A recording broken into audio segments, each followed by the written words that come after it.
സ്നേഹവന്ദനങ്ങൾ പ്രിയമുള്ളവരെ, എൻ്റെ കഥയുടെ ഒരു പുതിയ എപ്പിസോഡിലേക്ക് എല്ലാ മാന്യപ്രേക്ഷകരെയും സ്വാഗതം ചെയ്യുകയാണ്. അനുഗ്രഹിക്കപ്പെട്ട ഒരു ജീവിതാനുഭവം കൂടെ ഇന്ന് നമ്മൾ കേൾക്കാൻ പോവുകയാണ്.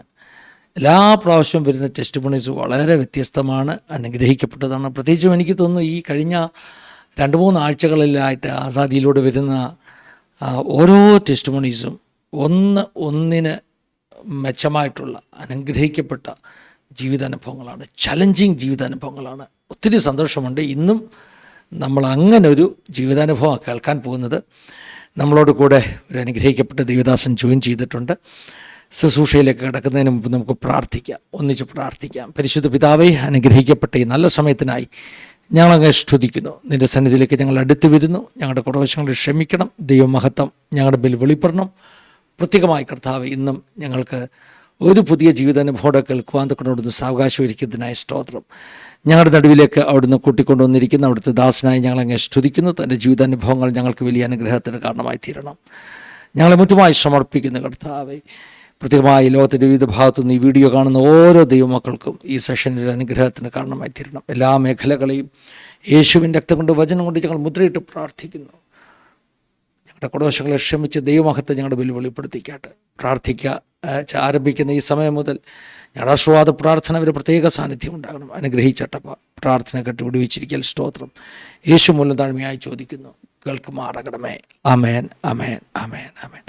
ഞാൻ ഓർപ്പിച്ചതുപോലെ ഓരോ സെഷനും അനുഗ്രഹിക്കപ്പെട്ട സെഷനാണ്. നമുക്ക് ഇന്ന് ഒരു നല്ല ജീവിതാനുഭവം കേൾക്കാൻ പോകുക. നമ്മളോടൊപ്പം ബോംബെയിൽ നിന്ന് പ്രിയപ്പെട്ട വിവേക് കുമാർ പാസ്റ്ററാണ് ജോയിൻ ചെയ്തിരിക്കുന്നത്. വിവേക് കുമാർ കളരിക്കൽ. വളരെ സ്നേഹത്തോടു കൂടെ, ആദരവോടു കൂടെ പ്രിയ പാസ്റ്റർ ഞങ്ങൾ ഈ സെഷനിലേക്ക് സ്വാഗതം ചെയ്യുകയാണ്. Welcome pastor. Praise lord, praise lord, praise lord. സൂമിൽ പാസ്റ്റർ എൻട്രി ചെയ്തപ്പോഴേ ഞാൻ പറഞ്ഞു, നമ്മൾ രണ്ടുപേരും റോസ് ഷർട്ടായിട്ടേക്കുന്നത്. എനിക്ക് തോന്നുന്നു പാസ്റ്ററുടെ അവിടുത്തെ ലൈറ്റിൻ്റെ ഒരു കൂടുതൽ കൊണ്ട് റോസ് ഇപ്പോൾ ഏകദേശം ഒരു ലൈറ്റ് റോസായി മാറിയിരിക്കുന്നു. പക്ഷേ അതെ അതെ, ഞാനത് ആദ്യം കണ്ടപ്പോൾ എൻ്റെ ഷർട്ട് പോലെ തന്നെ ഒരു കളറൊക്കെ എനിക്ക് തോന്നിയത്. ഒരു വലിയ ആത്മാവിൻ്റെ ഐക്യതയല്ലേ? അതെ അതെ അതെ അതെ. നമ്മൾ പറഞ്ഞു, ഞാൻ ചിന്തിച്ച ഏതാ ഷർട്ട് ഇടണ്ടെന്ന്. അപ്പൊ ആ സമയത്താണ് എനിക്ക് ഇത് മനസ്സിൽ വന്ന ഇന്ന് ഈ ഷർട്ട് ഇടാന്നുള്ളത്. ദൈവത്തിന് സ്തോത്രം. പ്രേക്ഷകരുടെ ശ്രദ്ധയ്ക്ക് വേണ്ടി പറയുക, വിവേക് കുമാർ പാസ്റ്റർ നല്ല മലയാളിയാണെങ്കിലും ജനിച്ചു വളർന്നത് ബോംബെയിലായതുകൊണ്ട് ഒരു ബോംബെ മലയാളമാണ് പറയുന്നത്, അല്ലേ? അതെ അതെ അതെ. കുഴപ്പമില്ല, പാസ്റ്ററിനോട് പറഞ്ഞാൽ ഞാൻ മിക്കതും ട്രൈ ചെയ്യാം നല്ല മലയാളം പറയാൻ വേണ്ടി. ശരി, ദൈവം അതിനെ സഹായിക്കും, ദൈവത്തിനെ സഹായിക്കും. ദൈവത്തിൻ്റെ സ്തോത്രം. പാസ്റ്റർ ടെസ്റ്റിമണിക്ക് ഒരു പ്രത്യേകതയുണ്ട്. നമ്മൾ കുറച്ച് വർഷങ്ങൾക്ക് മുമ്പ്, വർഷമായില്ല, 1 വർഷമായി കാണും, ബോംബെയിലെ തന്നെ പ്രിയപ്പെട്ട സാംസൺ പാസ്റ്ററുടെ ടെസ്റ്റിമണി കേട്ടായിരുന്നു. അന്ന് 15 വയസ്സുള്ളപ്പോൾ ക്രിക്കറ്റ് ഗ്രൗണ്ടിൽ കളിച്ചുകൊണ്ടിരിക്കുന്ന സമയത്താണ് പാസ്റ്റർ ആദ്യമായിട്ട് ഒരു വ്യക്തിയോട് സുവിശേഷം പറയുന്നതും ഒരു ചർച്ച തുടങ്ങുകയും ചെയ്യുന്നത് 15ാമത്തെ വയസ്സിലാണ്. വിവേക് പാസ്റ്ററുടെ ജീവിതത്തിലും അങ്ങനെ ഒരു അനുഭവമാണ്. ക്രിക്കറ്റ് ഗ്രൗണ്ടിലാണ് ആദ്യമായിട്ട് സുവിശേഷം കേൾക്കുന്നത്, അല്ലേ? അതെ അതെ. 15ാമത്തെ വയസ്സിൽ, അതും 14ാമത്തെ വയസ്സിൽ, 16ാമത്തെ വയസ്സിൽ, 1 വയസ്സോട് മുന്നോട്ട്.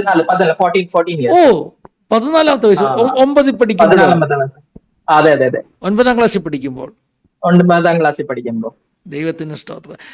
ബോംബെയുടെ ക്രിക്കറ്റ് ഗ്രൗണ്ടുകളിൽ പരിശുദ്ധാത്മാവ് യൗവനക്കാരെ തൊട്ട് ഇന്നിൻ്റെ ശുശ്രൂഷയ്ക്ക് വേണ്ടി വിളിച്ചിറക്കി ഇന്ന് ഇവരെയൊക്കെ കർത്താവ് ഈ പട്ടണത്തിൽ ഉപയോഗിക്കുന്നതിനെ ഓർത്ത് ദൈവത്തിന് കോടി കോടി നന്ദി പറയുന്നു. എത്രയോ നല്ല ചെറുപ്പക്കാരെ കർത്താവ് ഈ ദിവസങ്ങളിൽ കർത്താവിൻ്റെ വേലയ്ക്ക് വേണ്ടി നിർത്തിയിരിക്കുന്നു. ദൈവത്തിന് സ്തോത്രം. പാസ്റ്റർ, എൻ്റെ വലിയ ആഗ്രഹം എന്താണെന്നറിയാം, അടുത്തൊരു തലമുറ കർത്താവിന് വേണ്ടി നിൽക്കുന്നത് കാണേണ്ടതാണ്. വലിയ കൊതി. ദൈവത്തിന് സ്തോത്രം. നിങ്ങളൊക്കെ അതിൻ്റെ ഭാഗമാണ്. അപ്പം ഞാൻ ആദ്യമൊക്കെ ഇത്രയൊക്കെ ഇൻട്രഡക്ഷൻ പറഞ്ഞു. ഇനിയും പാസ്റ്ററിൽ നിന്ന് നമുക്ക് കേൾക്കാം, ഒന്ന് പരിചയപ്പെടുത്താൻ വേണ്ടി. ബോംബെയിലാണെന്ന് പറഞ്ഞു, എന്നാൽ മാതാപിതാക്കൾ നാട്ടിലെവിടെയാണ്, ഇങ്ങനെയുള്ള കാര്യങ്ങളൊക്കെ പാസ്റ്റർക്ക് ഒന്ന് പറയാം കേട്ടോ. ഞാൻ കേൾക്കാൻ റെഡിയാണ്. പാസ്റ്റർക്ക് പറയാം. നാട്ടിൽ നിന്ന് തുടങ്ങാം, അല്ലേ? മാതാപിതാക്കളെ കുറിച്ച് പറഞ്ഞ പാസ്റ്ററിന്റെ ബാക്ക്ഗ്രൗണ്ട് ഒക്കെ പറഞ്ഞു തുടങ്ങാം. അതെ അതെ അതെ അതെ. ഞാൻ കഴിഞ്ഞ പ്രാവശ്യം അങ്ങ് ചർച്ചയിൽ വന്നപ്പോൾ ഞാൻ അന്ന് പറഞ്ഞ പോലെ തന്നെ എൻ്റെ പേര് വിവേക് കളരിക്കൽ. പിന്നെ കളരിക്കൽ ഈ പേര് എന്ന് വന്നത് നമ്മുടെ ആൻസെസ്റ്റേഴ്സ്, അതായത് നമ്മളെ പൂർവ്വപിതാക്കന്മാർ, അവരൊക്കെ കളരി ഫൈറ്റുകാരായിരുന്നു. പിന്നെ അവരൊരു രാജാക്കന്മാരെ മാതിരിയായിരുന്നു ആ ആ, കളരി ക്ഷേത്രത്തില്. അപ്പോ അവരുടെ പേരും പിന്നെ അവരുടെ പേരിന്റെ ചേർത്തിട്ടുള്ള ഒരു കല്ലും അതേപോലെയായിരുന്നു നമ്മുടെ കുടുംബകാര്യങ്ങള്. അതേപോലെ നമുക്ക് ആ പേര് കിട്ടിയത് കളരിക്കൽ എന്നുള്ളത്. പിന്നെ എന്റെ വീട്ടുകാരെല്ലാം ഒരു ആചാരം കൊണ്ട് നടന്നുകൊണ്ടിരുന്നതാ കുട്ടിച്ചാത്ത ക്ഷേത്രം അതേപോലെയൊക്കെ ആയിരുന്നു. ഞാൻ ബോംബെയില് വളർന്നു. എന്റെ മമ്മിയുടെ മമ്മി ഡാഡി ആയിരുന്നു, അവരായിരുന്നു എന്നെ നോക്കി വളർത്തിയത്. അപ്പോ ഇതേപോലെയായിരുന്നു ഞാൻ ഇവിടുത്തെ എന്റെ ജനിച്ച ഇവരുടെ കൂടെയായിരുന്നു. അതെ, അപ്പോ ഞാൻ ഇവിടെ തന്നെ ആയിരുന്നു. മാസ്റ്റർ പിന്നെ പറയുന്നതിൻ്റെ അർത്ഥം മമ്മി നാട്ടില് കളരിയൊക്കെ പഠിപ്പിക്കുന്ന ഒരു കളരിയൊക്കെ പഠിപ്പിക്കുന്ന ഒരു വലിയൊരു ക്ഷേത്ര അമ്പലമൊക്കെ ഉള്ള ഒരു വീടാണ് നമ്മുടെ. അമ്പലമൊക്കെ ഉള്ളൊരു വീട്. ആ പിന്നെ ഈ അമ്പലമൊക്കെ പറഞ്ഞ ഉള്ള ഒരു പോലെ വീടാണ്. പ്രത്യേക സേവകൾ അല്ലേ? പ്രത്യേക സേവ എന്ന് പറഞ്ഞാൽ കുട്ടിച്ചാത്ത സേവയാണ് മെയിൻ ആയിട്ട്, മേജർ ആയിട്ട് അതാണ് ഉള്ളത്. അപ്പൊ നമ്മള് ആ, തൃശ്ശൂർ എന്ന് പറയുന്ന അവിടെയാണ് നമ്മുടെ വീട്. അപ്പോ ഈ കളരി ഹൗസ് എന്ന് പറയുന്നത് നിങ്ങള് എൻട്രി ചെയ്യുന്ന അവിടെ തന്നെ കാണാം, പെരിങ്ങോട്ടുകര ഭയങ്കര ഫേമസ് ആ ഇതിനായിട്ട്. അപ്പോ ആ വീടായിട്ടാണ് നമ്മളെ എല്ലാം സ്റ്റാർട്ടപ്പ് ഉള്ളത് എന്ന് പറയാം. മാസ്റ്റർ, ഈ തൃശ്ശൂർ ഭാഗത്തൊക്കെ ഇങ്ങനെ ഈ ചാത്തൻ സേവ ചെയ്യുന്നത് കൊണ്ട് അതെ, അങ്ങനെ ഈ അറിയപ്പെടുന്ന ചാത്തൻ ഒത്തിരി സേവ കുടുംബങ്ങളുണ്ടല്ലോ. അങ്ങനെ കുറെ കുടുംബങ്ങളുണ്ട്. അതിൽ നിന്നൊന്ന് ഒരു കുടുംബം ഞങ്ങളുടെ കുടുംബം. നമ്മുടെ കുടുംബം എന്ന് പറഞ്ഞാൽ ആ ലെയിനിൽ തന്നെ, നമ്മുടെ വീടിന്റെ ലെയിനിൽ തന്നെ ഒരു 20 വീടുകൾ ഉണ്ടാവും. അവരെല്ലാം കുട്ടിച്ചാത്ത സേവക്കളാണ്. പക്ഷെ അവർക്ക് എല്ലാവർക്കും എന്റെ വീട്ടിൽ വരണം, അങ്ങനെ ഒരു നിർബന്ധമുള്ള ഒരു വീടാണ് നമ്മുടെ വീട്. അവിടെ വന്നിട്ട് ഒരു അനുഗ്രഹം അവർ മേടിച്ചിട്ടാണ് അവർ വേറെ സ്റ്റാർട്ടപ്പ് ചെയ്യുന്നത്. കാരണം നമ്മുടെ വീട്ടിലായിരുന്നു ആദ്യം ആ കല്ല് വന്നത് അവിടെ. അങ്ങനെ അപ്പൊ അവിടെ നിന്നായിരുന്നു ഈ സ്റ്റാർട്ടപ്പ് എല്ലാം, അങ്ങനെ പറയാം, കുറെ കുട്ടിച്ചാത്ത സേവകളുടെ. അപ്പൊ തൃശ്ശൂരിന്റെ വലിയ വലിയ രാജാക്കന്മാരുണ്ടായിരുന്നു ആ സമയത്ത്. അപ്പോ അവരൊക്കെ ഞങ്ങളുടെ ഫോർ ഫാദേഴ്സിനെ ആയിരുന്നു വിളിക്കുന്നത് ഈ ചാത്തന്റെ ഈ ഗുളികൻ എന്നൊക്കെ പറയുന്ന, കേട്ട് കാണും. ഡിമോണിക് ഒരു ടൈപ്പ് ആയിരുന്നു അങ്ങനത്തെ ഒരു സാധനങ്ങൾ. അപ്പൊ അതിനകത്ത് അതൊക്കെ പറയും, ഇങ്ങനെ നിങ്ങളുടെ വീട്ടിലൊക്കെ എന്തൊക്കെയാണ് ഉള്ളത്, എന്തൊക്കെയാണ് ഈ ഹേർഡിൽസ് ഒക്കെ വന്നത്, അതൊക്കെ എങ്ങനെയാണ് വരുന്നത് എന്നെല്ലാം പറഞ്ഞു തരും അവര്. അപ്പൊ അതേപോലെയായിരുന്നു ഈ കവടിയൊക്കെ അറിയോ? കവടി, ഇങ്ങനെ ചെറിയ ചെറിയ കവടിയൊക്കെ ഇട്ടിട്ട് ഉള്ള കളിയായിരുന്നു ഇത്. അതെ, മാസ്റ്റർ പറഞ്ഞപ്പോൾ ഒരു കാര്യം ഞാൻ ശ്രദ്ധിച്ചു. ആ സ്റ്റാർട്ടപ്പ് എന്നാണ് പറഞ്ഞത്. അതൊരു മോഡേൺ ആ, ടെർമിനോളജിയാ. അതൊരു കോർപ്പറേറ്റ് ആ. വാക്കാ അല്ലേ? അതെ അതെ അതെ അതെ, അതെ, അതെ. കോർപ്പറേറ്റ് വാക്കാന്ന് ഇപ്പം പറയുമ്പോ ഇപ്പം കാരണം ഇപ്പം ഇപ്പം റിലീജിയനും ഒരു ബിസിനസ് ആയതുകൊണ്ട് ഈ അതെ അതെ തുടങ്ങുന്നതെല്ലാം അതെ അതെ, സ്റ്റാർട്ടപ്പ് ആണെന്നാ പാസ്റ്റർ പറഞ്ഞപ്പോൾ എനിക്ക് സ്റ്റാർട്ടപ്പായി. എൻ്റെ മനസ്സിൽ ചിരിയോടുകൂടെ വന്ന ചിന്ത. അതേപോലെ ഒരു എല്ലാ കാര്യത്തിനും ഒരു അവിടെ നിന്ന് ഒരു തുടക്കം നമ്മൾ പറയാം. അവരിങ്ങനെ ഇവിടെ വരണം, ഇവിടുന്ന് നമ്മൾ കുറച്ച് സാധനങ്ങൾ എടുത്തിട്ട് പിന്നെ നിങ്ങൾ സ്റ്റാർട്ട് ചെയ്യുക, ഇവിടെ സ്റ്റാർട്ട് ചെയ്യുക, ഓരോ സ്റ്റാർട്ട് ചെയ്യുന്ന സ്ഥലത്ത് അവിടെ വരണം. അങ്ങനെ ഒരു നിർബന്ധമായിരുന്നു, അങ്ങനെയൊക്കെയുള്ള അതെ, വീടാ. പാസ്റ്ററേ, പിന്നെ ഞാൻ ആ സ്റ്റാർട്ടപ്പ് പറഞ്ഞതുകൊണ്ട് പാസ്റ്റർ ആ പാസ്റ്റർ ആയിരിക്കുന്ന കൂട്ടത്തിൽ തന്നെ ഒരു ആ കോർപ്പറേറ്റ് ഒരു വ്യക്തിയാണ് അല്ലേ? ഒരു ഒരു യെസ് യെസ് യെസ്, ഞാനത് അതുകൂടെ ഒന്ന് ഒരു പറയാമെങ്കിൽ, വാട്ട് യു ആർ ഡൂയിങ് ഞാനൊരു ആക്ച്വലി. ഞാൻ കറന്റ്ലി ഇപ്പൊ ഞാനൊരു മറീൻ കമ്പനിയിലാണ് ഞാൻ ജോലി ചെയ്തുകൊണ്ടിരിക്കുന്നത്. കെ മറീൻ എന്ന് പറഞ്ഞിട്ട് പ്രൈവറ്റ് ലിമിറ്റഡ് കമ്പനിയാ ഇതിൽ ഞാൻ ഷിപ്പിംഗ് ഇൻഡസ്ട്രിയാ. മൊത്തം കണ്ടെയ്നേഴ്സിന്റെയും പിന്നെ മൊത്തം ONGCക്ക് വേണ്ടി ഞങ്ങൾ കേറ്ററിംഗ് സപ്ലൈ ചെയ്തെന്ന് എല്ലാ കാര്യങ്ങളും ഞങ്ങളുടെ കമ്പനി ചെയ്തുകൊണ്ടിരിക്കുകയാണ്.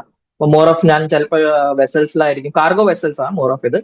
അപ്പോ കാർഗോ വെസൽസിൽ പോവാ വരിക, അതിനകത്ത് എല്ലാ സർവേ ഒക്കെ ചെയ്യാനുള്ള കാര്യങ്ങൾ നമ്മുടെ നടന്നുകൊണ്ടിരിക്കുകയാണ്. അപ്പൊ ഇതേപോലത്തെ ജോലിയാ എന്റെ ശരി, കണ്ടിന്യൂസ് ആയിട്ട്. ഒരു അതല്ലാതെ ഇൻസ്പെക്ഷൻ ഒക്കെ ചെയ്യുന്ന ഒരു ജോലിയാണോ? ഇൻസ്പെക്ഷൻ ഒക്കെ ജോലി, ഇൻസ്പെക്ഷൻ സർവേ എന്ന് പറഞ്ഞാൽ ഇൻസ്പെക്ഷൻ എല്ലാം ചെയ്യണം. നമുക്ക് കിച്ചൺ ഒക്കെ നോക്കി അവിടെ എങ്ങനെയാ ഫുഡൊക്കെ അവര് കൊടുക്കുന്നത്, അവരുടെ സ്പെഷ്യൽ എന്തെങ്കിലും അവിടെ കോക്രോച്ചസ് ഒക്കെ കാണാറുണ്ട് ഇങ്ങനെ. അപ്പോ അതൊക്കെ നമുക്കൊന്ന് നോക്കണം, എലി ഉണ്ടോ എന്തൊക്കെയാ ഉള്ളതെന്നുള്ള അങ്ങനെ സർവേ നമ്മൾ ചെയ്യാറുണ്ട്. ശരി, അപ്പൊ കഴിഞ്ഞ രണ്ട് ഇതേപോലെ മൂന്ന് പ്രാവശ്യം ഞാൻ പാസ്റ്ററെ വിളിച്ച് നമുക്കൊരു സമയം സെറ്റ് ചെയ്യാൻ ശ്രമിച്ചപ്പോഴും അന്ന് 2 മണി യെസ് യെസ് രാവിലെ യെസ്, ഷിപ്പിൽ കയറിയതാ, ഇനി രാത്രിയിലെ ആ തിരിച്ചടങ്ങത്തുള്ളെന്നൊക്കെ പറഞ്ഞായിരുന്നു. അതെ അതെ അതെ അതെ അതെ. അപ്പോൾ ഷിപ്പും അപ്പൊ അതിനകത്ത് കരയുമായിട്ടൊക്കെയുള്ള ഒരു ജീവിതമാണ്. യെസ് യെസ് യെസ്, അത് കാരണം ഷിപ്പിലത്തെ കരയുള്ള ആ ജീവിതം അറിഞ്ഞ കാരണം ബൈബിളിന്റെ കുറെ ഡീപ്പ് നോളജ് എനിക്ക് കിട്ടി. എനിക്ക് മനസ്സിലായി ഒരാളുടെ മനസ്സ് എങ്ങനെയായിരിക്കും ആ സമയത്തൊക്കെ അവിടെ ജോലി ചെയ്യുന്ന ആൾക്കാര്. ഇങ്ങനെ പത്രസിന്റെ പത്രോസിന്റെ മൈൻഡ് സെറ്റ് എങ്ങനെയായിരിക്കും, അങ്ങനെ അവിടെ ജോലി ചെയ്യുന്ന എങ്ങനെയായിരിക്കും, അതൊക്കെ കുറച്ചൊക്കെ ഐഡിയ കിട്ടി അതിനകത്ത് ചെല്ലുമ്പോൾ. അതുകൊണ്ടാണ് കഴിഞ്ഞ പ്രാവശ്യം നമ്മുടെ ചർച്ചയിൽ വന്നപ്പം പത്രോസിന്റെ വെള്ളത്തിൽ ഇറങ്ങിയ യെസ് യെസ്, എക്സ്പീരിയൻസ് ഒക്കെ പറഞ്ഞത്. ആ അതെ അതെ അതെ അതെ. കാരണം പത്രോസ് ഞാൻ പത്രോസ് നൈറ്റ് തിരമാലയെ അവിടെ ചവിട്ടി എക്സ്പീരിയൻസ് ഒക്കെ നമ്മുടെ ചർച്ചയിൽ yes, പറഞ്ഞല്ലോ കഴിഞ്ഞ ഞാൻ ദിവസം. ഞാൻ ഞാൻ ആ നൈറ്റ് ഞാൻ അവിടെ സ്പെൻഡ് ചെയ്തപ്പോ എനിക്ക് ശരിക്കും അറിയുന്നത് ഈ വെസലിനകത്ത്, കാരണം നമ്മൾ വെസലിൽ നിൽക്കുമ്പം നടു ഒരു ഓഷ്യന്റെ സീയുടെ ഇടയ്ക്കാണ് നമ്മൾ നിൽക്കുന്നത്. അപ്പൊ 4 വശം കാണുമ്പോൾ നമുക്ക് വെള്ളയെ കാണാൻ പറ്റുള്ളൂ, വേറെ ഒന്നും കാണാനില്ല. അപ്പൊ അതിന്റെ ഇടയ്ക്ക് നമ്മള് ഒരു പ്രാവശ്യം പറയാവുന്ന യേശു നമ്മളെ മുന്നേ നടന്നു വന്നു എന്ന് പറയുമ്പോൾ ആ സമയത്ത് ഇറ്റ്സ് നെക്സ്റ്റ് ടു ഇമ്പോസിബിൾ. കാരണം 70 ഫീറ്റ് ഡൗൺ, എത്ര ആഴമുള്ള ഒരു സ്ഥലമൊക്കെയാണ് ഇങ്ങനെ കടലിന്റെ നമ്മൾ കാണുന്നത്. അതായത് നമ്മൾ കടലിലേക്ക് എത്തിയിട്ടുമില്ല. അതിന്റെ ആദ്യം തന്നെ ഇവിടുന്ന് നമ്മൾ ബോംബെ ഡോക്യാർഡിൽ നിന്ന് സ്റ്റാർട്ട് ചെയ്യുമ്പോൾ തന്നെ ഒരു 17 മീറ്റേഴ്സ് അങ്ങനെ സ്റ്റാർട്ട് ആവുന്നത്. 17, 20, 25 മീറ്റേഴ്സ് അങ്ങനെ അങ്ങനെ ആയിട്ടാണ് നമ്മൾ അങ്ങ് മുന്നോട്ട് പോകുന്നത്. നമ്മൾ ഗേറ്റ് വേ ഓഫ് ഇന്ത്യ ഒക്കെ പറഞ്ഞു കഴിഞ്ഞാൽ അതൊക്കെ ഒരു 20 മീറ്റേഴ്സിന്റെ ഹൈറ്റാണ് ഉള്ള ആഴമാണ് അങ്ങനെ. ശരി ശരി. അപ്പം നമുക്ക് ജീവിതാനുഭവങ്ങൾ കേൾക്കാം. എങ്ങനെയാണ് തൃശ്ശൂരെ ഇങ്ങനെയുള്ള സേവകളൊക്കെ നടത്തിയിരുന്ന ഒരു കുടുംബത്തിലെ അംഗമാകുന്ന യെസ് യെസ്. വിവേക് കുമാർ എങ്ങനെയാണ് ഇന്ന് പാസ്റ്റർ വിവേക് കുമാറായി മാറിയത്? ഒരു ലോങ് സ്റ്റോറിയാണ് അത്, വളരെ യെസ് അനുഗ്രഹിക്കപ്പെട്ട സ്റ്റോറിയാണ്. ഞാൻ ഇനി അത്യാവശ്യം ഉണ്ടെങ്കിൽ ഇടയ്ക്ക് ചോദിക്കത്തുള്ളൂ കേട്ടോ. അപ്പം യെസ് യെസ് യെസ് ചെറിയ യെസ്. പ്രായം മുതലുള്ള അനുഭവങ്ങൾ പറയാം, മമ്മി പപ്പായെ കുറിച്ച് പറയാം, ആ അവരുടെ ബാക്ക്ഗ്രൗണ്ട് എല്ലാം പറയാം, എല്ലാം എല്ലാം കേൾക്കാൻ റെഡിയാണ്. ശരി, യു ക്യാൻ കണ്ടിന്യൂ. ഞാൻ ഞാൻ പറയാൻ സ്റ്റാർട്ട് ചെയ്യുന്നത്, അതായത് എൻ്റെ ജീവിതത്തിലെ ആ, ആ സമയം തൊട്ട് പറയാം. അതായത് ഞാൻ ജനിച്ച സമയം ഇവിടെ ബോംബെയിലായിരുന്നു. പിന്നെ ഞാൻ ആദ്യമാണ് എൻ്റെ ഫാമിലിയിലത്തെ മമ്മി ഡാഡിക്ക്. അത് കഴിഞ്ഞാൽ എൻ്റെ ഒരു അനിയനുണ്ട്, പിന്നെ ഒരു പെങ്ങളുണ്ട്. അനിയനും പെങ്ങളും അവര് രണ്ടുപേരുടെ ഇപ്പം കല്യാണമൊക്കെ കഴിഞ്ഞ് ഇപ്പം. എന്നിട്ട് അവര് ജനിച്ചത് നാട്ടിലായിരുന്നു, ഞാൻ ജനിച്ചത് ബോംബെയിലായിരുന്നു. പിന്നെ ഞാൻ ഫസ്റ്റ് ആയ കാരണം എൻ്റെ ഗ്രാൻഡ് ഫാദറിന് കുറെ ക്ലോസ് ഇതായിരുന്നു. ഞാൻ ഒരു ഫസ്റ്റ് ഒരു ബോൺ മെയിലായ കാരണം. അപ്പോ അവരൊക്കെ ഒരു ഹിന്ദു ബാക്ക്ഗ്രൗണ്ട് മേലാർ ആയ കാരണം അവരൊക്കെ ഒരു അങ്ങനെ ഒരു തോട്ട് പാറ്റേൺ എല്ലാവർക്കും ഉണ്ടാവില്ല, അങ്ങനെ മെയിലാണ് ബോയ്, അപ്പോ അത് നമ്മുടെ വീട്ടിലാണ് വന്നത് എന്നൊക്കെ പറഞ്ഞിട്ട്. അപ്പോ മമ്മി എന്റെ ഫസ്റ്റ് ബോണാ വീട്ടില്. അപ്പോ ഞാൻ ഫസ്റ്റ് ആയിട്ട് ജനിച്ചപ്പോ അവർക്ക് ഒരു ഇതായിരുന്നു. എന്റെ പപ്പയും ഫസ്റ്റ് ബോൺ ആയിരുന്നു. എന്നിട്ട് എന്നെ ആദ്യം അവര് പറഞ്ഞ ഇവിടെ തന്നെ മുന്നോട്ട്, നിങ്ങൾ നാട്ടിൽ വേണമെങ്കിൽ പൊക്കോ, പക്ഷെ ഇവനെ കൊണ്ടുപോകണ്ടെന്നുള്ളത്. അപ്പൊ എന്നാ ഗ്രാൻഡ് ഫാദറും ഗ്രാൻഡ് മദറാണ് എന്നെ നോക്കി വളർത്തിയത്. എന്നിട്ട് ഇവിടുത്തെ സ്കൂളും അതൊക്കെ അവരാണ് തന്നെ ചെയ്ത് തന്നത് എല്ലാം. പിന്നെ അത് കഴിഞ്ഞ് പിന്നെ ഞാൻ വളർന്ന് ഇവിടെ. പിന്നെ ഞാൻ ഇടയ്ക്ക് വെക്കേഷനായിരുന്നു വീട്ടിലൊക്കെ പോവാറ്. ആ നാട്ടായിട്ട് ഞാൻ അധികം കോണ്ടാക്റ്റിലല്ലായിരുന്നു. ഇടയ്ക്ക് എപ്പെങ്കിലും പോവാ, ലീവ് ഉള്ളപ്പോ അങ്ങനെ പോവാന്നൊക്കെ ഉള്ളായിരുന്നു. പക്ഷെ അവിടെ എനിക്ക് കണ്ടിന്യൂസ് ആയിട്ട് സ്റ്റേ ചെയ്യാൻ എനിക്ക് കിട്ടുന്നുണ്ടായിരുന്നില്ല, എന്റെ സ്കൂളിംഗ് ഉള്ള കാരണം ഇവിടുത്തെ. പിന്നെ പഠിത്തവും അങ്ങനെ പോയിക്കൊണ്ടിരുന്നപ്പോ പിന്നെ ഇങ്ങനെ ഒരു സമയമായി. അതിന്റെ ഇടയ്ക്കായിരുന്നു ഞാൻ പറഞ്ഞത്, ഒരു 8th സ്റ്റാൻഡേർഡ് കഴിഞ്ഞ് വെക്കേഷൻ ആയി 9th പോകാനുള്ള സമയത്തായിരുന്നു. നമ്മുടെ വെക്കേഷനിൽ ഞാൻ ഗ്രൗണ്ടിൽ കളിക്കുമ്പോൾ എനിക്ക് പാസ്റ്ററായി ഒരു പാസ്റ്ററെ കണ്ടു. ഒരു പെന്റിക്കോസ്റ്റൽ പാസ്റ്റർ ആയിരുന്നു. എന്നിട്ട് പുള്ളി എന്നോട്, ഞാൻ റെസ്റ്റ് എടുക്കുകയായിരുന്നു ആ സമയത്ത് അവിടെ ഇരുന്ന്. എനിക്ക് എന്നിട്ട് തോന്നുന്നു കളി കളി അല്ലേ, നമ്മുടെ ചർച്ചിൽ വന്ന് സാക്ഷ്യം പറഞ്ഞുകൊണ്ട് കളി എനിക്കറിയാം. കളി കളി കളി കളിച്ചുകൊണ്ടിരിക്കുന്ന സമയത്താണ് അവിടെ ഞാൻ റെസ്റ്റ് എടുക്കുകയായിരുന്നു. അതായത് ക്രിക്കറ്റ് നടന്നുകൊണ്ടിരിക്കുക, എന്റെ ബാറ്റിംഗിന്റെ സമയമാണ്. അപ്പൊ ബാറ്റിംഗിന്റെ സമയം ഇപ്പൊ ഞാനൊരു സ്ഥലത്ത് വന്ന് റെസ്റ്റ് എടുക്കുക. നമ്മള് ഫീൽഡിങ് കഴിഞ്ഞിട്ട് നമ്മള് ബാറ്റിംഗ് സ്റ്റാർട്ട് ആയതാ ജസ്റ്റ്. അപ്പോ രണ്ട് മൂന്ന് അവര് പറഞ്ഞ അവരുടെ കഴിഞ്ഞിട്ട് പിന്നെ എന്റെ നമ്പർ ആയിരിക്കുന്നു. അപ്പൊ ഞാനൊന്ന് റെസ്റ്റ് എടുക്കുകയായിരുന്നു. അപ്പൊ ഇങ്ങനെ ഇരുന്നപ്പോ ആണ് ഒരു മരത്തിന്റെ കീഴിൽ ഇരുന്ന് അങ്ങനെ നോക്കിക്കൊണ്ടിരിക്കുക. എന്നിട്ട് ഒരു പാസ്റ്റർ വന്ന് അടുത്തിരുന്ന്, ആള് ഇങ്ങനെ വന്നിരുന്നിട്ട് വെള്ളം കുടിച്ചു. എന്നിട്ട് പിന്നെ ഇങ്ങനെ ഇരുന്ന്, എന്നിട്ട് ഞാനിങ്ങനെ നോക്കി, അധികം ശ്രദ്ധിച്ചില്ല, കാരണം ഞങ്ങള് മാച്ചിന്റെ ഇതിലായിരുന്നു.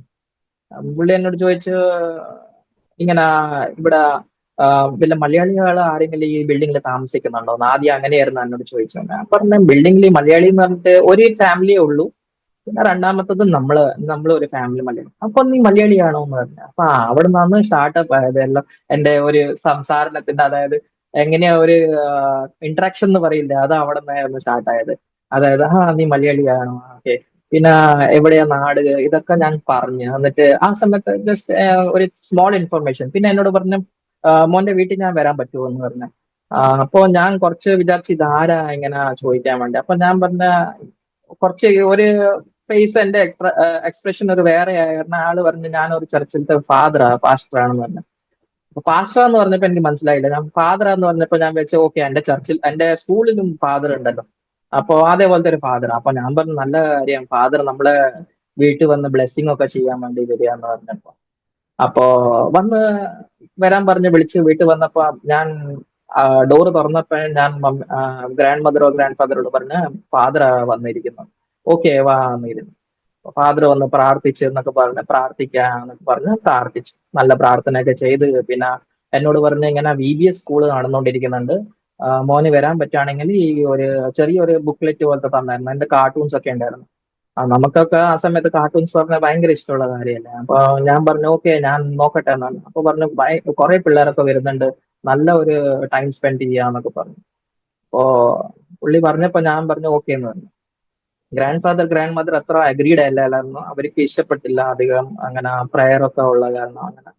അപ്പൊ അവർ പറഞ്ഞ അധികം ഇൻവോൾവ് ആകണ്ട എന്ന് പറഞ്ഞു. ഞാൻ പറഞ്ഞു ഓക്കെ. പക്ഷേ അപ്പം ഗ്രാൻഡ് എനിക്ക് ഫാദർ ഗ്രാൻഡ് മദർ ഒക്കെ ബോംബെ തന്നെ ഉണ്ടായിരുന്നോ? അവര് ബോംബെ തന്നെ ആയിരുന്നു. അവര് ആ സമയത്ത് ബോംബെ തന്നെ ആയിരുന്നു. എന്നിട്ട് ഓക്കെ. അവരൊക്കെ ഇപ്പൊ എക്സ്പയർ ആയി. ഇപ്പൊ 2002 വരെ അവരെ ഉണ്ടായിരുന്നു. അത് തന്നെ അവരൊക്കെ പോയി. അപ്പോ ആ സമയത്ത് അവര് പറഞ്ഞ് ഇങ്ങനെ ചർച്ചിലെ കാര്യത്തിനൊന്നും പോകുന്ന കണ്ട എന്നെ ഭയങ്കര കാര്യമായിരുന്നു എന്റെ ഗ്രാൻഡ് മദറും ഗ്രാൻഡ് ഫാദറും അവര്. അപ്പോ ഇങ്ങനെ കളിക്കാനൊക്കെ പറഞ്ഞയക്കാന്ന് പറഞ്ഞാൽ അധികം ദൂരെയൊന്നും അയക്കത്തില്ല. പിക്നിക് എന്ന് പറഞ്ഞ സ്കൂളിൽ നിന്ന് ഒരിക്കലും ഞാൻ പോയിട്ടില്ല. എവിടെയും എന്നെ പറഞ്ഞേക്കത്തില്ല. കാരണം അവര് വിചാരിക്കുന്നത് എന്തെങ്കിലും പറ്റിക്കഴിഞ്ഞാലോ എന്തെങ്കിലും കൊണ്ടു കഴിഞ്ഞാലോ അപ്പൊ വീട്ടുകാർക്ക് എങ്ങനെയാ ഞാൻ ഉത്തരം കൊടുക്കണ്ട, നിന്റെ പപ്പയോട് എങ്ങനെയായിരിക്കും പറയണ്ട, അങ്ങനെയൊക്കെ ഒരു മനസ്സുണ്ടായിരുന്നു. അപ്പോ ഇത് കഴിഞ്ഞപ്പോ പിന്നെ ഞാൻ വിചാരിച്ചു ഒരു പ്രാവശ്യം ഒന്ന് പാസ്റ്റർ ഞാൻ ആ ബിൽഡിങ്ങിലോട്ട് ഒന്ന് പോയി നോക്കട്ടെ. കാരണം ഈ ബിൽഡിംഗ് എന്ന് പറഞ്ഞത് നമ്മൾ അവിടെ നിന്ന് ഒരു 5-6 ബിൽഡിംഗ് കഴിഞ്ഞിട്ടായിരുന്നു ഈ ബിൽഡിംഗ്, ഈ പാസ്റ്ററിന്റെ. അപ്പോ അവര് ഗ്രൗണ്ട് ഫ്ലോറിൽ തന്നെ അവരുടെ വീടായിരുന്നു. അപ്പൊ അവിടെ VBS നടന്നുകൊണ്ടിരിക്കുമ്പോ പിള്ളേരൊക്കെ ഡാൻസ് ഒക്കെ ചെയ്യായിരുന്നു യേശുവിന്റെ പാട്ടില്. അവർക്ക് ഇങ്ങനെ ഡ്രോയിങ്സ് ഒക്കെ ചെയ്യാനുള്ള ഒരു കളർ പെൻസിലൊക്കെ കൊടുത്ത് ഇങ്ങനെയൊക്കെ ചെയ്ത് പിന്നെ കുറച്ച് ഞങ്ങളുടെ സെഷനിലുള്ള ഏജിൽ ഗ്രൂപ്പുകളിൽ അവർക്ക് ഈ ഒരു ജീസസ് എന്നൊരു മൂവി അറിയോ? 2000-ത്തില് ഒരു അങ്ങനത്തെ മൂവി, അതേപോലത്തെ ഒരു പഴയ ഒരു മൂവി ഏതോ ഒരു മൂവി ഉണ്ടായിരുന്നു. അതൊക്കെ അവരിങ്ങനെ ഇങ്ങനെ കാണിച്ചുകൊണ്ടിരിക്കുകയായിരുന്നു. അപ്പൊ സ്ക്രീനിങ് പോലത്തെ ഒരു ഇതിലായിരുന്നു. അപ്പൊ എനിക്ക് തോന്നി ഇത് യേശുവിനെ കുറിച്ചാണെന്ന് എനിക്ക്. കാരണം എനിക്ക് അറിയില്ല ആരാ യേശു എന്നൊക്കെ അത്ര ക്ലിയർ ആയിട്ട് എനിക്ക് അത്ര അറിയാമായിരുന്നു. സ്കൂളിൽ ഒരു കുരിശിന്റെ മുകളിൽ ഒരു ആള് ഉണ്ട്, നമ്മൾ അവരെ ക്രിസ്ത്യൻസ് അവരെ ദൈവമാണ്, അങ്ങനെയൊക്കെ. അപ്പൊ എനിക്ക് അധികം അറിയണ്ടായിരുന്നില്ല. പിന്നെയാണ് അത് അവരിങ്ങനെ ഈ VBSൽ പറഞ്ഞുകൊണ്ടിരിക്കുമ്പോ ഓരോ കാര്യങ്ങൾ പറഞ്ഞപ്പോ എനിക്ക് മനസ്സിലായി യേശുവെ കുറിച്ച് അവിടെ നിന്ന് കുറച്ച് അറിയാൻ തുടങ്ങി. അപ്പോ ആ ഏജില് ഞാൻ കുറച്ചൊക്കെ അറിഞ്ഞറിഞ്ഞ് പോവായിരുന്നു. പിന്നെ അവര് VBS കഴിഞ്ഞു. VBS കഴിഞ്ഞപ്പോ സൺഡേ ചർച്ച് ഉണ്ട്, അവിടെ ചർച്ചില് പിന്നെ ആ കുടുംബമായിട്ടുള്ള മറ്റേ ഗ്രൂപ്പ് ആയിട്ടുള്ള പിള്ളേർ വന്നില്ലേ, അവരുടെ കൂടെ എന്റെ ഒരു അറ്റാച്ച്മെന്റ് നല്ല ഇതായിരുന്നു ഈ VBSൽ തന്നെ. അപ്പോ ആ VBSൽ നമ്മുടെ അറ്റാച്ച്മെന്റ് കൂടിയപ്പോ ഞാൻ വിചാരിച്ചു ഇനിയിപ്പോ എനിക്ക് ഇവരെ വിട്ട് പോകാൻ മനസ്സില്ല. അവര് പറയും സൺഡേ സൺഡേ നീ വാന്ന്. അപ്പൊ ഞാൻ വീട്ടിൽ പറയുന്നത് ഞാൻ ബുക്ക് കംപ്ലീറ്റ് ചെയ്യാൻ വേണ്ടി പോവാണെന്നുള്ള ഒരു റീസൺ ആയിരുന്നു എപ്പോഴും ഞാൻ പറയുന്നത്. കാരണം ഞാൻ ചർച്ചിൽ പോവാന്ന് പറഞ്ഞു കഴിഞ്ഞാൽ ആരും എന്നെ അഗ്രി ചെയ്യത്തില്ല. അപ്പോ അത് കാരണം ഞാൻ ബുക്ക് കംപ്ലീറ്റ് ചെയ്യാൻ വേണ്ടി പോവാണെന്ന് പറയും. അപ്പൊ ആ സമയത്ത് ഞാൻ ഇങ്ങനെ പോയിക്കൊണ്ടിരുന്നത്. പിന്നെ പാസ്റ്റർ അവിടുന്ന് ഓരോരോ കാര്യങ്ങൾ പറഞ്ഞുകൊണ്ടിരിക്കുമ്പോൾ എനിക്ക് ഭയങ്കര ഇൻട്രസ്റ്റ് ആയിരുന്നു. കാരണം ഞാൻ ഒരിക്കലും കാണാത്തതും കേൾക്കാത്ത കാര്യങ്ങളായിരുന്നു അവിടെ അവര് പറഞ്ഞു തരുന്നത്. പിന്നെ അതിന്റെ ഇടയ്ക്ക് ഞാൻ കുറെ ആൾക്കാർക്ക് ഇങ്ങനെ ഈ ദൈവാലോചനകളൊക്കെ വരുമ്പോൾ ആ സമയത്ത് കുറെ പാസ്റ്റർമാർ എന്നോട് പറഞ്ഞായിരുന്നു ഇങ്ങനെ TJ ഷാമുവേൽ ആ പാസ്റ്ററൊക്കെ എനിക്ക് ആ സമയത്ത് ഞാൻ കണ്ടതാ ഫസ്റ്റ് ടൈം ആയിട്ട്. അപ്പൊ അറിയായിരിക്കും പാസ്റ്ററിനൊക്കെ. അപ്പം അവരൊക്കെ ഇങ്ങനെ പ്രാർത്ഥിച്ചപ്പോ എന്നോട് പറഞ്ഞു മോൻ ഒരു പാസ്റ്ററാണോ, ദൈവവിളിയുണ്ട് എന്നൊക്കെ പറഞ്ഞു.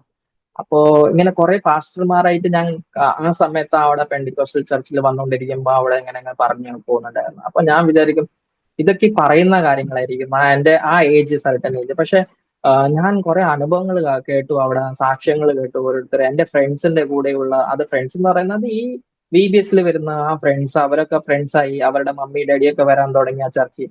അപ്പോ എനിക്കും തോന്നി ഒരു പക്ഷെ മമ്മിയും കൂടി കൂട്ടിക്കൊണ്ടുപോകണം അങ്ങനെ എന്റെ ഗ്രാൻഡ് മദർ ഗ്രാൻഡ് ഫാദറിനെ. പക്ഷെ അവര് ഒന്നും വരാനൊന്നും റെഡി അല്ല എന്നുള്ളത്.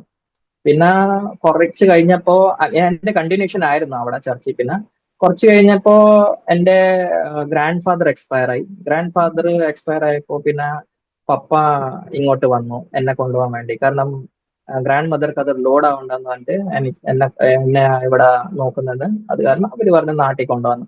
പക്ഷെ ഞാൻ ആ സമയത്ത് 8ാം ക്ലാസ് പഠിച്ചുകൊണ്ടിരിക്കുക. അപ്പോ പ്രിൻസിപ്പൾ പറഞ്ഞത് ഇപ്പം നിങ്ങൾ കൊണ്ടുപോയി കഴിഞ്ഞാൽ ഇവന്റെ പഠിത്തം പോകും. അതായത് നാട്ടിൽ കൊണ്ടുപോയി കഴിഞ്ഞാൽ അവിടെ മലയാളമാണ് ഉള്ളത്, ഇവിടെ ബോംബെയിലാകുമ്പോൾ മറാഠിയാണ് ഉള്ളത്. അപ്പൊ ഞാൻ മറാഠി സബ്ജക്ട് ക്യാൻസൽ ചെയ്ത് അവിടെ ചെന്ന് കഴിഞ്ഞാൽ അവിടെ മറാഠി കിട്ടത്തില്ല. അവിടെ എനിക്ക് മലയാളം സ്റ്റാർട്ട് ചെയ്യേണ്ടി വരും. അപ്പൊ എന്റെ മൊത്തം എഡ്യൂക്കേഷൻ ഇതാവുന്നു. അപ്പൊ അവര് പറഞ്ഞ ഒരു 2 വർഷം ഇവിടെ നിന്നോട്ടെ, എന്നിട്ട് വേണമെങ്കിൽ നിങ്ങൾ 10ാം ക്ലാസ് കഴിഞ്ഞിട്ട് നിങ്ങൾ അവിടെ കണ്ടിന്യൂഷൻ ചെയ്തു. അപ്പൊ ഇങ്ങനെയായിരുന്നു ഉള്ള കാര്യങ്ങൾ. അപ്പൊ ഡാഡി പറഞ്ഞു ഓക്കെ, പപ്പ ഇവിടെ തന്നെ പറഞ്ഞു ഞാനൊരു വാടകയ്ക്ക് ഒരു വീടെടുക്കാം, എന്നിട്ട് കുറച്ച് നാൾ ഇവിടെ നിൽക്കാം, എന്നിട്ട് പഠിത്തം കഴിഞ്ഞ അത് കാരണം ഒരു 9th വേണ്ട, ഇല്ലെങ്കിൽ നമ്മൾ ഡയറക്റ്റ് പ്രൈവറ്റ് SSC കൊടുത്തിട്ട് ഇത് കഴിഞ്ഞിട്ട് നമുക്ക് തീർക്കാന്ന് പറഞ്ഞായിരുന്നു. അപ്പൊ അങ്ങനെയാണ് മമ്മി ഡാഡി ഇവിടെ വന്നത് എന്നെ കൊണ്ടുപോകാൻ വേണ്ടിയിട്ട്. പക്ഷെ അത് ഇങ്ങനത്തെ ഒരു ടേണിംഗ് പോയിന്റ് ആയിരിക്കും എന്ന് ഞാൻ വിചാരിച്ചില്ലായിരുന്നു. എന്നിട്ട് ഡാഡി ആണെങ്കിൽ, ഞാൻ ഡാഡിയായിട്ട് അധികം ഇന്ററാക്ഷൻ ഇല്ലാത്ത കാരണം ആ സമയത്ത് ഡാഡി എനിക്ക് ഒരു അങ്കിൾ ആന്റി പോലെയായിരുന്നു എന്റെ അമ്മയും അച്ഛനും എനിക്ക് ആ സമയത്ത്. എന്റെ ക്ലോസ് ആയിട്ട് എന്ന് പറഞ്ഞത് ഗ്രാൻഡ് ഫാദറും ഗ്രാൻഡ് മദർ ആയിരുന്നു. പിന്നെ അവരായിട്ട് എന്റെ ഇന്ററാക്ഷൻസ് കൂടുമ്പോഴാണ് എനിക്ക് അവരുടെ സ്വഭാവങ്ങളൊക്കെ അറിഞ്ഞു തുടങ്ങുന്നത്. എങ്ങനെ നമ്മൾ ആചാരങ്ങൾ അവരൊക്കെ എന്നെ പഠിപ്പിച്ചത്, പിന്നെ ആചാരം, പിന്നെ വീട്ടുകാര്യങ്ങൾ എങ്ങനെയായിരിക്കണം, അവിടുത്തെ മാനേഴ്സും, പിന്നെ അവിടുത്തെ ഓരോ റൂൾസ് ആൻഡ് റെഗുലേഷൻസ്, ഇതൊക്കെ പുതുതായിട്ട് വന്ന എന്റെ ലൈഫിൽ ആ സമയത്ത് തന്നെ ദൈവത്തിന്റെ കാര്യങ്ങളും എന്റെ ലൈഫിൽ വന്നുകൊണ്ടിരിക്കുക. അതായത് നമ്മൾ ചർച്ചിൽ ഇങ്ങനെ ചെയ്യണം, അങ്ങനെ ചെയ്യണം എന്ന കാര്യം. അപ്പൊ ഈ രണ്ടും മിസ്മാച്ച് ആവാൻ തുടങ്ങി. അപ്പോ ഞാൻ പ്രാർത്ഥിക്കാൻ ഇരിക്കാറുണ്ട്, ഒളിച്ചിട്ട് ചിലപ്പം രാത്രിയത്തെ സമയമായിരിക്കും, ഏതെങ്കിലും സമയം. പക്ഷെ ഇവിടെ പൂജയും ആ കാര്യങ്ങളൊക്കെ നടക്കാൻ തുടങ്ങി. ഞങ്ങള് എന്റെ ഗ്രാൻഡ് മദർ ഗ്രാൻഡ് ഫാദർ അധികം പൂജയൊക്കെ ചെയ്യുന്ന അധികം ഇതിലില്ലായിരുന്നു. പക്ഷെ പപ്പ ഭയങ്കര ഇതായിരുന്നു, സ്ട്രിക്റ്റ് ആയിരുന്നു ഈ കാര്യത്തിനൊക്കെ. കാലത്തെ എണീക്കണം, 4 മണിക്ക് എണീക്കണം, 5 മണിക്ക് എണീക്കണം, ഇങ്ങനത്തെ കാര്യങ്ങളൊക്കെ ഉണ്ട്. പിന്നെ പൂവൊക്കെ മാലകളൊക്കെ നമ്മൾ തന്നെ ഉണ്ടാക്കി ഇത് ചാർത്തണം. അങ്ങനത്തെ കുറെ കാര്യങ്ങള് ഞങ്ങൾ ഇങ്ങനെയാണ് പഠിച്ചത്. അങ്ങനെ നമ്മളെ പഠിപ്പിച്ച ഡാഡി ആ സമയത്ത്. അപ്പോ ഞാൻ ഇതിന്റെ കുറച്ച് ഒപ്പോസിറ്റ് ആയിക്കൊണ്ടിരിക്കുക. കാരണം എനിക്ക് ഫാസ്റ്ററായിട്ട് സംസാരിക്കുമ്പോൾ ഞാൻ പറഞ്ഞു ഇങ്ങനത്തെ കാര്യങ്ങളൊക്കെ. അപ്പൊ കുറെ കാര്യങ്ങൾ എനിക്ക് മനസ്സിലായി, ഇതൊക്കെ ഞങ്ങൾ ചെയ്യുന്നത് ശരിയല്ല, അങ്ങനത്തെ ഒരു ഇതിലായിരുന്നു. പിന്നെ ലേറ്റർ ഓൺ ഒരു വേഷം ഇങ്ങനെയായി, ഡാഡി ഒരു അസുഖമായി, കുറച്ച് തിന്നാനും ഒക്കെ ഒരു പ്രോബ്ലം ആയിക്കൊണ്ടിരുന്നു. അപ്പൊ ആ സമയത്ത് ഞാൻ വിചാരിച്ച ഡാഡിയെ ഒന്ന് പാസ്റ്ററെ കാണിച്ചിട്ട് ഒന്ന് പ്രാർത്ഥിപ്പിക്കാന്ന് വിചാരിച്ചു. പിന്നെ അങ്ങനെ ഞാൻ പാസ്റ്ററെ വിളിപ്പിച്ചു, എന്നിട്ട് പ്രാർത്ഥിപ്പിച്ചു. പാസ്റ്ററെ വിളിച്ച് പ്രാർത്ഥിച്ചപ്പോ ഡാഡി കുറച്ച് സൗഖ്യം എന്നൊരു ആ സമയത്ത് ഒന്ന് ഓക്കെ ആന്ന് പറഞ്ഞു. ഒരു പനി പോലെ ഉണ്ടായിരുന്നു, ഓക്കെ ആന്ന് തോന്നി. അത് പിന്നെ പോയി കഴിഞ്ഞപ്പോ എന്നോട് പറഞ്ഞു ഈ പാസ്റ്റർ എന്നിങ്ങനെ തിരിച്ചു വിളിക്കരുത്. പാസ്റ്ററോടും പറഞ്ഞു നിങ്ങൾ ഇന്ന് വന്നത് അടുത്ത പ്രാവശ്യം വരാൻ പാടില്ല എന്നൊക്കെ ഉള്ള ഇതിലായിരുന്നു. അപ്പോ അങ്ങനെ പറഞ്ഞപ്പോ പിന്നെ എനിക്ക് ഒന്ന് ഫീൽ ആയി. ഞാൻ പിന്നെ പാസ്റ്ററോട് പറഞ്ഞു ഇങ്ങനെ അങ്ങനെ നിങ്ങൾ കാര്യമായിട്ട് എടുക്കല്ലേ ഇങ്ങനത്തെ ഇതൊക്കെ. പിന്നെ അച്ഛനും ആ ഇതിന് ഇഷ്ടപ്പെടാത്ത ഒരു കാര്യമായിരുന്നു പാസ്റ്ററുടെ ഇന്ററാക്ഷൻസും അങ്ങനത്തെ കാര്യങ്ങൾ. അപ്പൊ പിന്നെയാണ് ഞാൻ ആ സമയത്ത് മനസ്സിലാക്കുന്നത് നമ്മളെ ഈ പോക്ക് പോകുന്നത് ശരിയാവത്തില്ല, രണ്ട് സൈഡ് രണ്ട് വഴിയായിരിക്കും. പിന്നെ സ്ലോലി ഞാൻ ചർച്ചിൽ പോകുന്നത്, ഇവിടെയും ഞാൻ പറയുന്നത് ഞാൻ ബുക്ക് കംപ്ലീറ്റ് ചെയ്യാൻ വേണ്ടിയിട്ടാണ് പോകുന്നത്, ഒരു കംപ്ലീഷന് വേണ്ടി പോവാ, എന്റെ ബുക്സ് ഇൻകംപ്ലീറ്റ് ആണ്. അപ്പോ അങ്ങനെ പറഞ്ഞായിരുന്നു ഞാൻ ചർച്ചിൽ പോയിക്കൊണ്ടിരുന്നത്. പിന്നെ ഈ ഇടയ്ക്ക് ഒരു വേഷം പിന്നെ അങ്ങനെയായി. അതായത് പാസ്റ്റർ ഒരു ദിവസം പറഞ്ഞ നിങ്ങൾ ആരൊക്കെ ബാപ്റ്റിസം എടുക്കാൻ വേണ്ടി തയ്യാറുള്ളതാണ്. അതായിരുന്നു വലിയൊരു ക്വസ്റ്റ്യൻ എന്റെ ലൈഫിൽ ആ സമയത്ത്. അപ്പൊ 98-ല് പാസ്റ്ററുകളിന് ആരൊക്കെ ബാപ്റ്റിസം എടുക്കാൻ തയ്യാറ്. അപ്പൊ ഞാനായിരുന്നു ഫസ്റ്റ് ഫ്രണ്ടിൽ ഇരിക്കുകയായിരുന്നു പിള്ളേരുടെ ഇതില്. ഞാൻ പറഞ്ഞു ഞാൻ എടുക്കാൻ തയ്യാറാണ്. അപ്പൊ പാസ്റ്റർ നീ കൈ താഴ്ത്തരുത്, ഇതുവരെ നീ ആ ഡിസിഷൻ എടുക്കാനായിട്ടില്ല, ആദ്യം നിന്റെ ഫാമിലി ഒന്ന് റെഡി ആവട്ടെ, അവര് പറയുമ്പോ ഞാൻ പറയാം. ഇല്ലെങ്കിൽ നീ നിന്റെ വീട്ടിലൊന്ന് ചോദിച്ച് നോക്കാം, എന്നിട്ട് അവര് ഓക്കെ പറയുകയാണെങ്കിൽ നീ റെഡി ആയിക്കൊള്ളാം. അങ്ങനെ ആയപ്പോ ആ ഞാൻ സമയത്ത് എത്ര വയസ്സുണ്ട് പാസ്റ്ററെ? അപ്പോ ഒരു 14 വയസ്സായി, 14 14 വയസ്സായിട്ടുണ്ടായിരുന്നു. വയസ്സായി. കാരണം ഞാൻ 8th കഴിഞ്ഞിട്ടായിരുന്നു എന്റെ വെക്കേഷന്റെ സമയത്തായി. വെക്കേഷൻസ് കഴിഞ്ഞിട്ട് ഞാൻ 9th-ലേക്ക് കയറിയതേ ഉള്ളൂ ആ സമയത്ത്. അപ്പോഴേ ഈ അപ്പൊ പപ്പ ആ അവിടെ ഇല്ലായിരുന്നു, പപ്പ വന്നെന്നാ പറഞ്ഞത്, നാട്ടിലായിരുന്നോ പപ്പ? ആ പപ്പ നാട്ടിലായിരുന്നു. പപ്പ നാട്ടിൽ നിന്ന് ഇങ്ങോട്ടേക്ക് വന്നത് എന്നെ കൂട്ടാൻ ശരി. വേണ്ടിയിട്ടായിരുന്നു അപ്പോൾ വന്നത്. പപ്പ നാട്ടിൽ ആ ഈ നമ്മുടെ നാട്ടിലെ വീട്ടുകാരിയുമായിട്ടൊക്കെ ബിസി ആയിട്ട് ജീവിക്കുമായിരുന്നോ? യെസ്. അവിടെ തന്നെ ഈ അമ്പലത്തിന്റെ കാര്യങ്ങളും പിന്നെ പൂജയും ഇതൊക്കെ ചെയ്യുന്ന ഇതിലായിരുന്നു. അപ്പോ അവിടെ ഇങ്ങനെ പപ്പയുടെ ഇങ്ങനെ 3 ജനറേഷൻസ് അവിടെ ഉള്ളത്. 3 ജനറേഷനിൽ പപ്പയുടെ ബ്രദർ പിന്നെ ഒരു ബ്രദറും കൂടെ, അങ്ങനെ 3 ബ്രദേഴ്സ്മാരിൽ ഇങ്ങനെ ജനറേഷൻ ആയിട്ട് ഇങ്ങനെ നടക്കുന്ന. അപ്പൊ ഇത് ഇയേഴ്സ് ആയിട്ട് ജനറേഷൻ ടു ജനറേഷൻ 3 പേര് ഇങ്ങനെ ഉണ്ടാവും. അതായത് കസിൻസ് ആണെങ്കിലും 3 പേര് അവിടെ കാണണം, അങ്ങനെ അവര് ഹാൻഡിൽ ചെയ്യുന്നത്. അപ്പൊ പപ്പ ഇങ്ങോട്ട് വന്നപ്പോ അവിടെ വേറെ ബ്രദേഴ്സ് ഉണ്ടല്ലോ, അവരെ ഹാൻഡിൽ ചെയ്യുന്ന പറഞ്ഞ് മോനെ കൂട്ടാൻ വേണ്ടി പോവാണെന്ന് അങ്ങനെ പറഞ്ഞത്. അപ്പൊ അങ്ങനെയായിരുന്നു പപ്പ ഇങ്ങോട്ട് വന്നതും പിന്നെ എനിക്ക് പഠിത്തത്തിന്റെ കാരണം അവര് നിന്നത്. മാസ്റ്റർ, എനിക്കറിയാൻ കഴിയുന്നത് നിങ്ങളുടെ ആ ഗ്രാമം എന്ന് പറഞ്ഞാൽ ആ ഗ്രാമത്തിൽ കേരളത്തിൻ്റെ എല്ലാ സ്ഥലങ്ങളിൽ നിന്നും ആളുകൾ വരും അല്ലേ? ഇല്ല പ്രത്യേകിച്ചും ഇല്ല, കുറെ ആൾക്കാർ വരും. എവിടുന്ന് ആൾക്കാർ ആദ്യം അവിടെ വരുന്നത്, അതായത് കുറച്ച് അമ്പലങ്ങൾ വേറെയും ഉണ്ട് അവിടെ, അല്ലാത്ത ഈ അതെ. ചാത്തസേവയുടെ. പക്ഷെ അവര് ഞാൻ പറയുന്നത് ഒരു ന്യൂസ് റിപ്പോർട്ട് ഇവിടുത്തെ വായിച്ചതേ, ആ ആ ഗ്രാമത്തിൽ ആളുകൾ എപ്പം ചെന്നാലും അവിടെ വില കൂടിയ കാറുകൾ ഇങ്ങനെ നിരത്തിയിട്ടേക്കുമെന്നാണ് പറയുന്നത്. വേറെ കൊടുക്കുക. ഞങ്ങളുടെ വീട്ടിൽ വന്നു കാരണം കഴിഞ്ഞാൽ ഒരു 70 കാറുകളുണ്ട്. ആ 70 കാർ എന്ന് പറഞ്ഞാൽ 70 നമ്പർ അവർക്ക് ഒരു ബ്ലെസ്സിങ് നമ്പറാണ് അവർ പറയുന്നത്. അതിലൊന്നും കുറയാൻ പാടില്ല, കൂടാനും പാടില്ല. പിന്നെ ഓരോരോ കാറ് പറഞ്ഞു കഴിഞ്ഞാൽ 1 CR മുകളിലാണ്, അതിന് താഴെയില്ല. ബൈക്സ് അലൗഡ് അല്ല. ബൈക്ക് യൂസ് ചെയ്ത് കഴിഞ്ഞാൽ ഒരു ശാപമാണ് വീട്ടിലുള്ളത് പറഞ്ഞത്. അപ്പോ ഒരു സമയത്ത് അങ്ങനെ ബൈക്ക് ആക്സിഡന്റ് ഒക്കെ ഉണ്ടായിരുന്നു. അപ്പൊ പറഞ്ഞു ഒരു ജീവഹാനി വരാനുള്ള സാധ്യതയുണ്ട്, അത് കാരണം നിങ്ങൾ ബൈക്ക് യൂസ് ചെയ്യേണ്ടെന്ന് പറഞ്ഞു. അപ്പൊ എല്ലാവരും കാറിലേക്കായപ്പോ ഇത്രയും കാറ് 70 കാർസ് ഒരു സ്ഥലത്തല്ല, എല്ലാം അങ്ങോട്ടും ഇങ്ങോട്ടൊക്കെ വെച്ചിരിക്കുക. അങ്ങനെ ഡിസ്ട്രിബ്യൂട്ട് ഏരിയയിലായിട്ട് ഒരു 10,000 ഏക്കർ സ്ഥലമുള്ള സ്ഥലമാണ് നിങ്ങളുടെ വീടിന്റെ ഏരിയ, അങ്ങനെ പറയാൻ പോയി കഴിഞ്ഞാൽ. അതിൻ്റെ അകത്ത് സ്കൂളും കോളേജും പിന്നെ ഈ ജോത്സ്യൻ പഠിക്കാനുള്ളത് എല്ലാതും അതിനകത്തുള്ള ഇതുണ്ട്. കുറെ വീടുകൾ ആൾക്കാർക്ക് കൊടുത്തിരിക്കുക, ഹോസ്പിറ്റൽ ഉണ്ട് അതിനകത്ത് തന്നെ. പിന്നെ അതിനകത്ത് ഈ സ്പെഷ്യലിസ്റ്റ് ഡോക്ടർമാർക്ക് വീടൊക്കെ കൊടുത്തിട്ടുണ്ട് അവർക്ക് അങ്ങനെ. ഈ അപ്പൊ അതേപോലെ ഈ നിങ്ങൾ ആ സേവിക്കുന്ന ആ ഒരു സേവയുടെ ചാത്തൻ്റെ ഹെൽപ്പിന് ആ വേണ്ടി ഒത്തിരി പണക്കാർ, ഒത്തിരി സിനിമാക്കാർ, ഒത്തിരി രാഷ്ട്രീയക്കാരൊക്കെ എപ്പോഴും സിനിമക്കാർ കറങ്ങുന്ന സ്ഥലം സിനിമക്കാരില് ഇങ്ങനെയൊക്കെയാണ്. നിങ്ങളുടെ ഗ്രാമത്തെക്കുറിച്ച് ഞാൻ ജസ്റ്റ് ഒന്ന് സെർച്ച് ചെയ്തപ്പോൾ എനിക്ക് പഠിക്കാൻ പറ്റിയത്. സിനിമക്കാരില് ഫസ്റ്റ് ആയിട്ട് ഞാൻ എന്ന് പറഞ്ഞ ഒരു ആക്ടർ ഉണ്ടായിരുന്നു. പുള്ളിയുടെ ഞാൻ പേഴ്സണലി ആ പുള്ളിയെ കണ്ടത് ആ സമയത്ത്. കുറെ സ്ട്രഗിൾ ആയിരുന്നു എന്നൊക്കെ പറഞ്ഞിട്ട് വന്നതാണ്. എന്നിട്ട് പറഞ്ഞ എന്റെ ഫസ്റ്റ് മൂവി അഗർ അത് ഹിറ്റ് ആവുകയാണെങ്കിൽ ഞാൻ ഇത്ര പൈസ ഞാൻ ഇടാം, പിന്നെ ഇത്ര ഞാൻ ഓയിൽ, അവരെ ഈ വിളക്ക് കത്തിക്കല്, അതൊക്കെ ഒരു ആചാരങ്ങളുള്ള അതിനനുസരിച്ചിട്ട് നേർച്ചയൊക്കെ ഞങ്ങൾ തരാന്ന് പറഞ്ഞിട്ട് ഇരുന്നതാണ്. എന്നിട്ട് പിന്നെ അവിടെ ഇങ്ങനെ കുറെ പടികളുണ്ട്. ആ പടി എത്ര നമ്മൾ ബോ ഡൗൺ ചെയ്യും അത്ര നിങ്ങളെ ഉയർത്തുന്നുള്ള ഇതാണ്. അപ്പൊ ആളെങ്കിൽ ഇങ്ങനെ ഇങ്ങനെ കിടന്നിട്ടുള്ള ഇങ്ങനെ അങ്ങനെയൊക്കെ ഇതുണ്ട്. എനിക്ക് യാ. അറിയില്ല അതിനെന്താ പറയുന്ന. അപ്പൊ ഇങ്ങനെ കിടന്ന് കിടന്ന് ഇങ്ങനെ ഇങ്ങനെ പോണം, അങ്ങനെ മൊത്തം ഇങ്ങനെ കറങ്ങി വന്നിട്ട് അതെ. ഇങ്ങനെ അവിടെ. ഞാൻ അപ്പൊ പുള്ളി ഭയങ്കര ഇഷ്ടമായി ഞങ്ങൾക്ക് അതെ, ഉണ്ടായിരുന്നു അങ്ങനെ. ഞാൻ ചോദിക്കാൻ കാരണമേ, മുത്തച്ഛനും ഉം. മുത്തച്ഛിയും ഒക്കെ ബോംബെയിലാണെങ്കിലും പപ്പ നാട്ടിലായിരുന്നെന്ന് പറഞ്ഞുകൊണ്ടാണ് ചോദിച്ചത് കേട്ടോ. അതെ കാരണം അതെ അപ്പോൾ അതെ അതെ എനിക്ക് തോന്നി പപ്പ ഒരു ആ പക്ഷേ നാട്ടിലെ കാര്യങ്ങളിൽ ആ ബിസി ആയിരുന്നായിരിക്കും. ശരി, ആ ഭാഗത്ത് യെസ് യെസ് പിന്നെയും യെസ് തിരിച്ചു വരാം. പാസ്റ്റർ പറഞ്ഞുകൊണ്ടിരുന്ന യെസ് ഭാഗത്തേക്ക് യെസ്. തിരിച്ചു വരാം കേട്ടോ. Okay okay okay. എന്നിട്ട് പിന്നെ പപ്പയോട് പറഞ്ഞ് പപ്പ ചർച്ചിൽ വരാൻ വേണ്ടി പപ്പ ഇമ്പോസിബിൾ. പപ്പ പറഞ്ഞ ഞാൻ ഇതൊന്നും ചെയ്യത്തില്ല. ഞാൻ വീട്ടിൽ ചെന്ന് പറഞ്ഞു എനിക്ക് ഇങ്ങനെ ബാപ്റ്റിസമിന്റെ കാര്യമുണ്ട് എന്ന് പറഞ്ഞു. ബാപ്റ്റിസം, ചർച്ചിൽ ബാപ്റ്റിസം ഉണ്ട്, അപ്പോ ഞാൻ അതിന് ഇൻട്രസ്റ്റഡ് ആന്ന് പറഞ്ഞു. അപ്പോ പപ്പ പറഞ്ഞ ബാപ്റ്റിസം എന്താന്ന് പപ്പയ്ക്ക് അറിയില്ലായിരുന്നു ആ സമയത്ത്. പപ്പയോട് ഞാൻ പറഞ്ഞു ഇങ്ങനെ വെള്ളത്തിൽ ഇങ്ങനെ അവരിങ്ങനെ ചെയ്ത് മുക്കിയിട്ട് ഇങ്ങനെ എടുക്കുന്ന പരിപാടി ഇങ്ങനെയാണെന്നൊക്കെ പറഞ്ഞു. ചെറുതായി ഞാനൊരു ഔട്ട്ലൈൻ ആയിട്ടായിരുന്നു കൊടുത്തത്. ഡീപ്പായിട്ട് കൊടുത്തു കഴിഞ്ഞാൽ ചിലപ്പോൾ അത് റിട്ടേൺ ആയിട്ട് നോന്നായിരിക്കും വരിക. പക്ഷെ അത് പറഞ്ഞപ്പോഴും നോൻ തന്നെയാ വന്നത്. പറഞ്ഞ അതൊന്നും ഈ പരിപാടി ഒന്നും പറ്റത്തില്ല എന്ന് പറഞ്ഞിട്ട് ഡയറക്റ്റ് ഒരു വേറെ തന്നെ ഒരു ബിഹേവിയർ ആയിരുന്നു ആ സമയത്ത്. എന്നിട്ട് പറഞ്ഞ ഇതൊന്നും പറ്റൂല എന്ന് പറഞ്ഞു.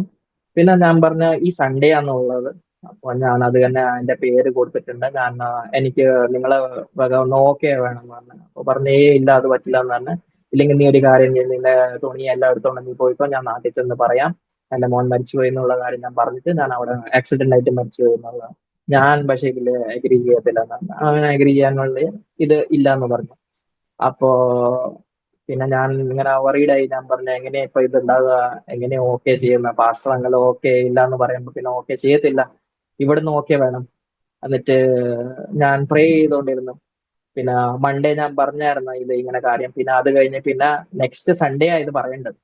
അപ്പോ മൺഡേ കഴിഞ്ഞ് ട്യൂസ്ഡേ ആയി, വെനസ്ഡേ ആയി. ഇപ്പൊ എങ്ങനെയാ ഞാൻ എങ്ങനെ ഇത് ചെയ്യേണ്ടത്, എങ്ങനെയാ പറയേണ്ടതെന്നുള്ളത്, എനിക്ക് ഇത് എടുക്കണം എന്നുള്ളത് ഞാൻ എങ്ങനെയല്ലോ ഒന്ന് ട്രൈ ചെയ്ത് ഞാൻ പപ്പയോട് പറഞ്ഞു ഇങ്ങനെ പിന്നെയും എനിക്കിങ്ങനെ ബാപ്റ്റിസം എടുത്തേ പറ്റുള്ളൂ, എനിക്ക് എടുക്കണം എന്നുള്ളത്.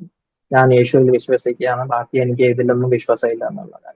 അപ്പോ പപ്പ ആ സമയത്ത് എന്റെ കഴിക്കാനുള്ള പ്ലേറ്റ് ഒക്കെ ഇങ്ങനെ എടുത്ത് എറിഞ്ഞളഞ്ഞ്, എന്നിട്ട് അഗെയിൻസ്റ്റ് ആയിട്ട് എന്നെ പുറത്ത് വീട്ടിനകത്ത് പുറത്തിട്ടിട്ട് അതിലൊക്കെ ലോക്ക് ചെയ്ത് വെച്ച് എന്നിട്ട് കുറെ നേരം വരെ ഞാൻ പുറത്തൊക്കെ ഇരുന്ന് സമയം നിൽക്കുക, ഞാൻ ഇപ്പം വരുമോ അങ്ങനെ ഉണ്ടാവുന്നതന്നെ. പക്ഷെ ആ ദിവസം എന്റെ ഇപ്പോഴും ഒരു ഹോണ്ടഡ് ആയിട്ടുള്ള ഒരു മൈൻഡ് സെറ്റ് ആയി ഇരുന്നിരിക്കുക.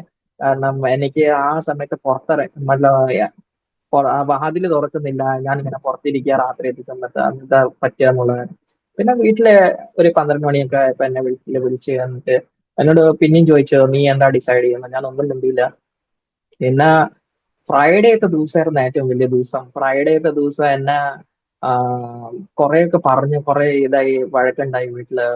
മമ്മിയോട് പറഞ്ഞു നമ്മളിങ്ങനെ പറ്റില്ല എന്നൊക്കെ പറഞ്ഞിട്ട്, ഇത് ശരിയാവത്തില്ല, ഇവനെ ഇവിടെ വെച്ച കാരണം തോന്നിയവാസത്തായി നടക്കുക എന്നൊക്കെ പറഞ്ഞ് കുറെ കാര്യങ്ങളായി, വഴക്കുണ്ടായി, അങ്ങനെയൊക്കെ ആയി. പക്ഷെ രാത്രി ഞാൻ ഊണൊന്നും കഴിച്ചില്ല. ഞാൻ പറഞ്ഞു എനിക്കൊന്നും വേണ്ടെന്ന് പറഞ്ഞിട്ട് ഞാനും അങ്ങനെ കിടന്നു.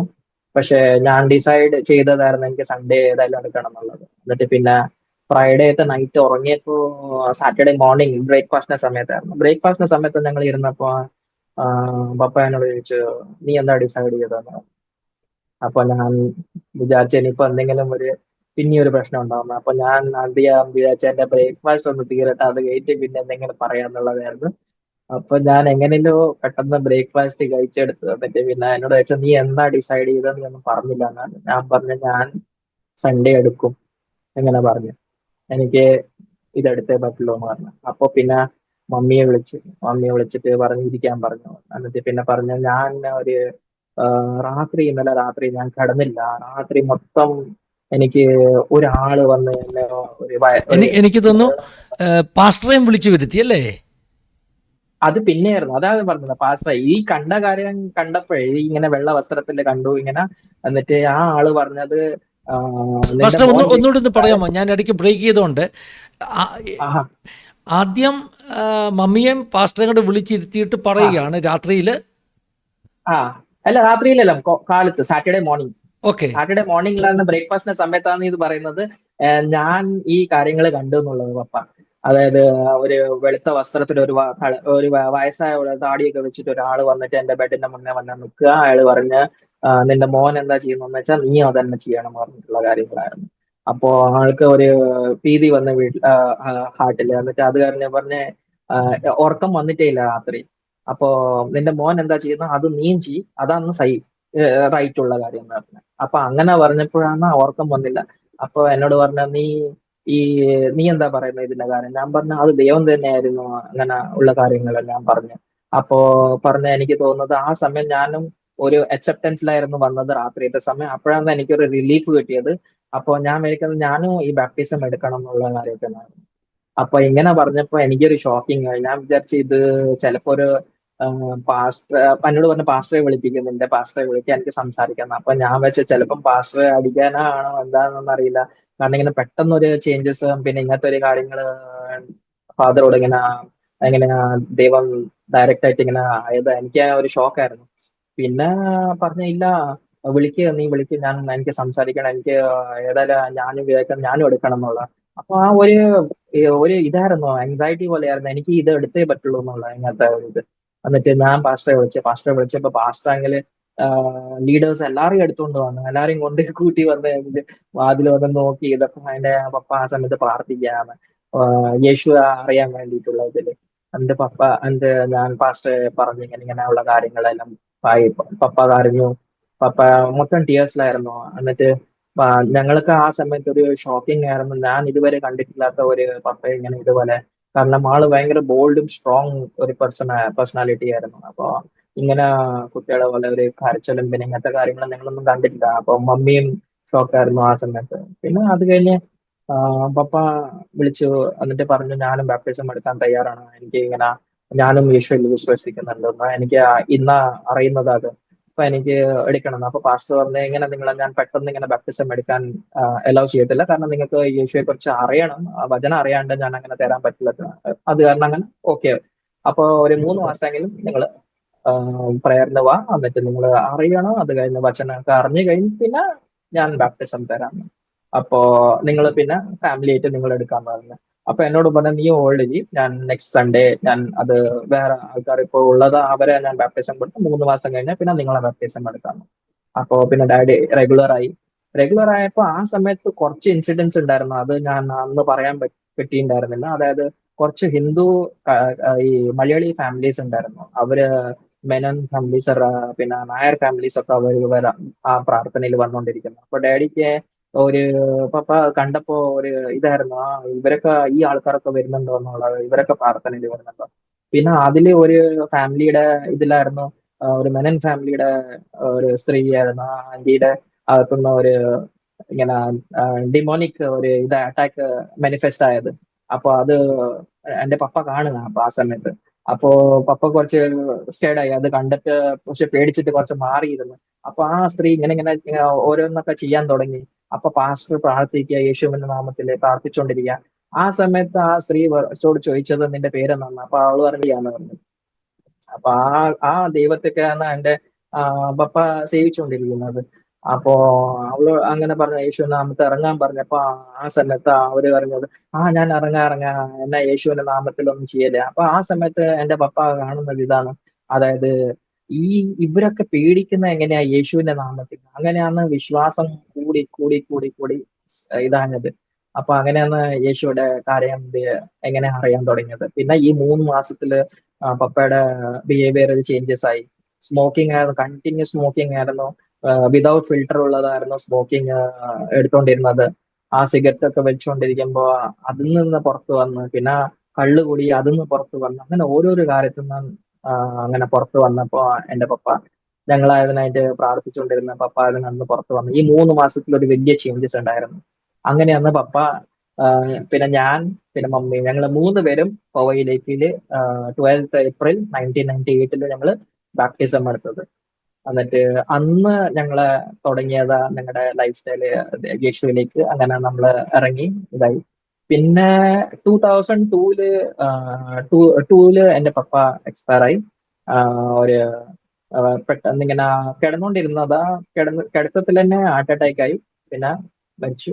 അന്ന് പ്രാർത്ഥനയൊക്കെ, നല്ല പ്രാർത്ഥനയൊക്കെ പ്രാർത്ഥിച്ചിട്ടാണ് പുള്ളി മരിച്ചത്.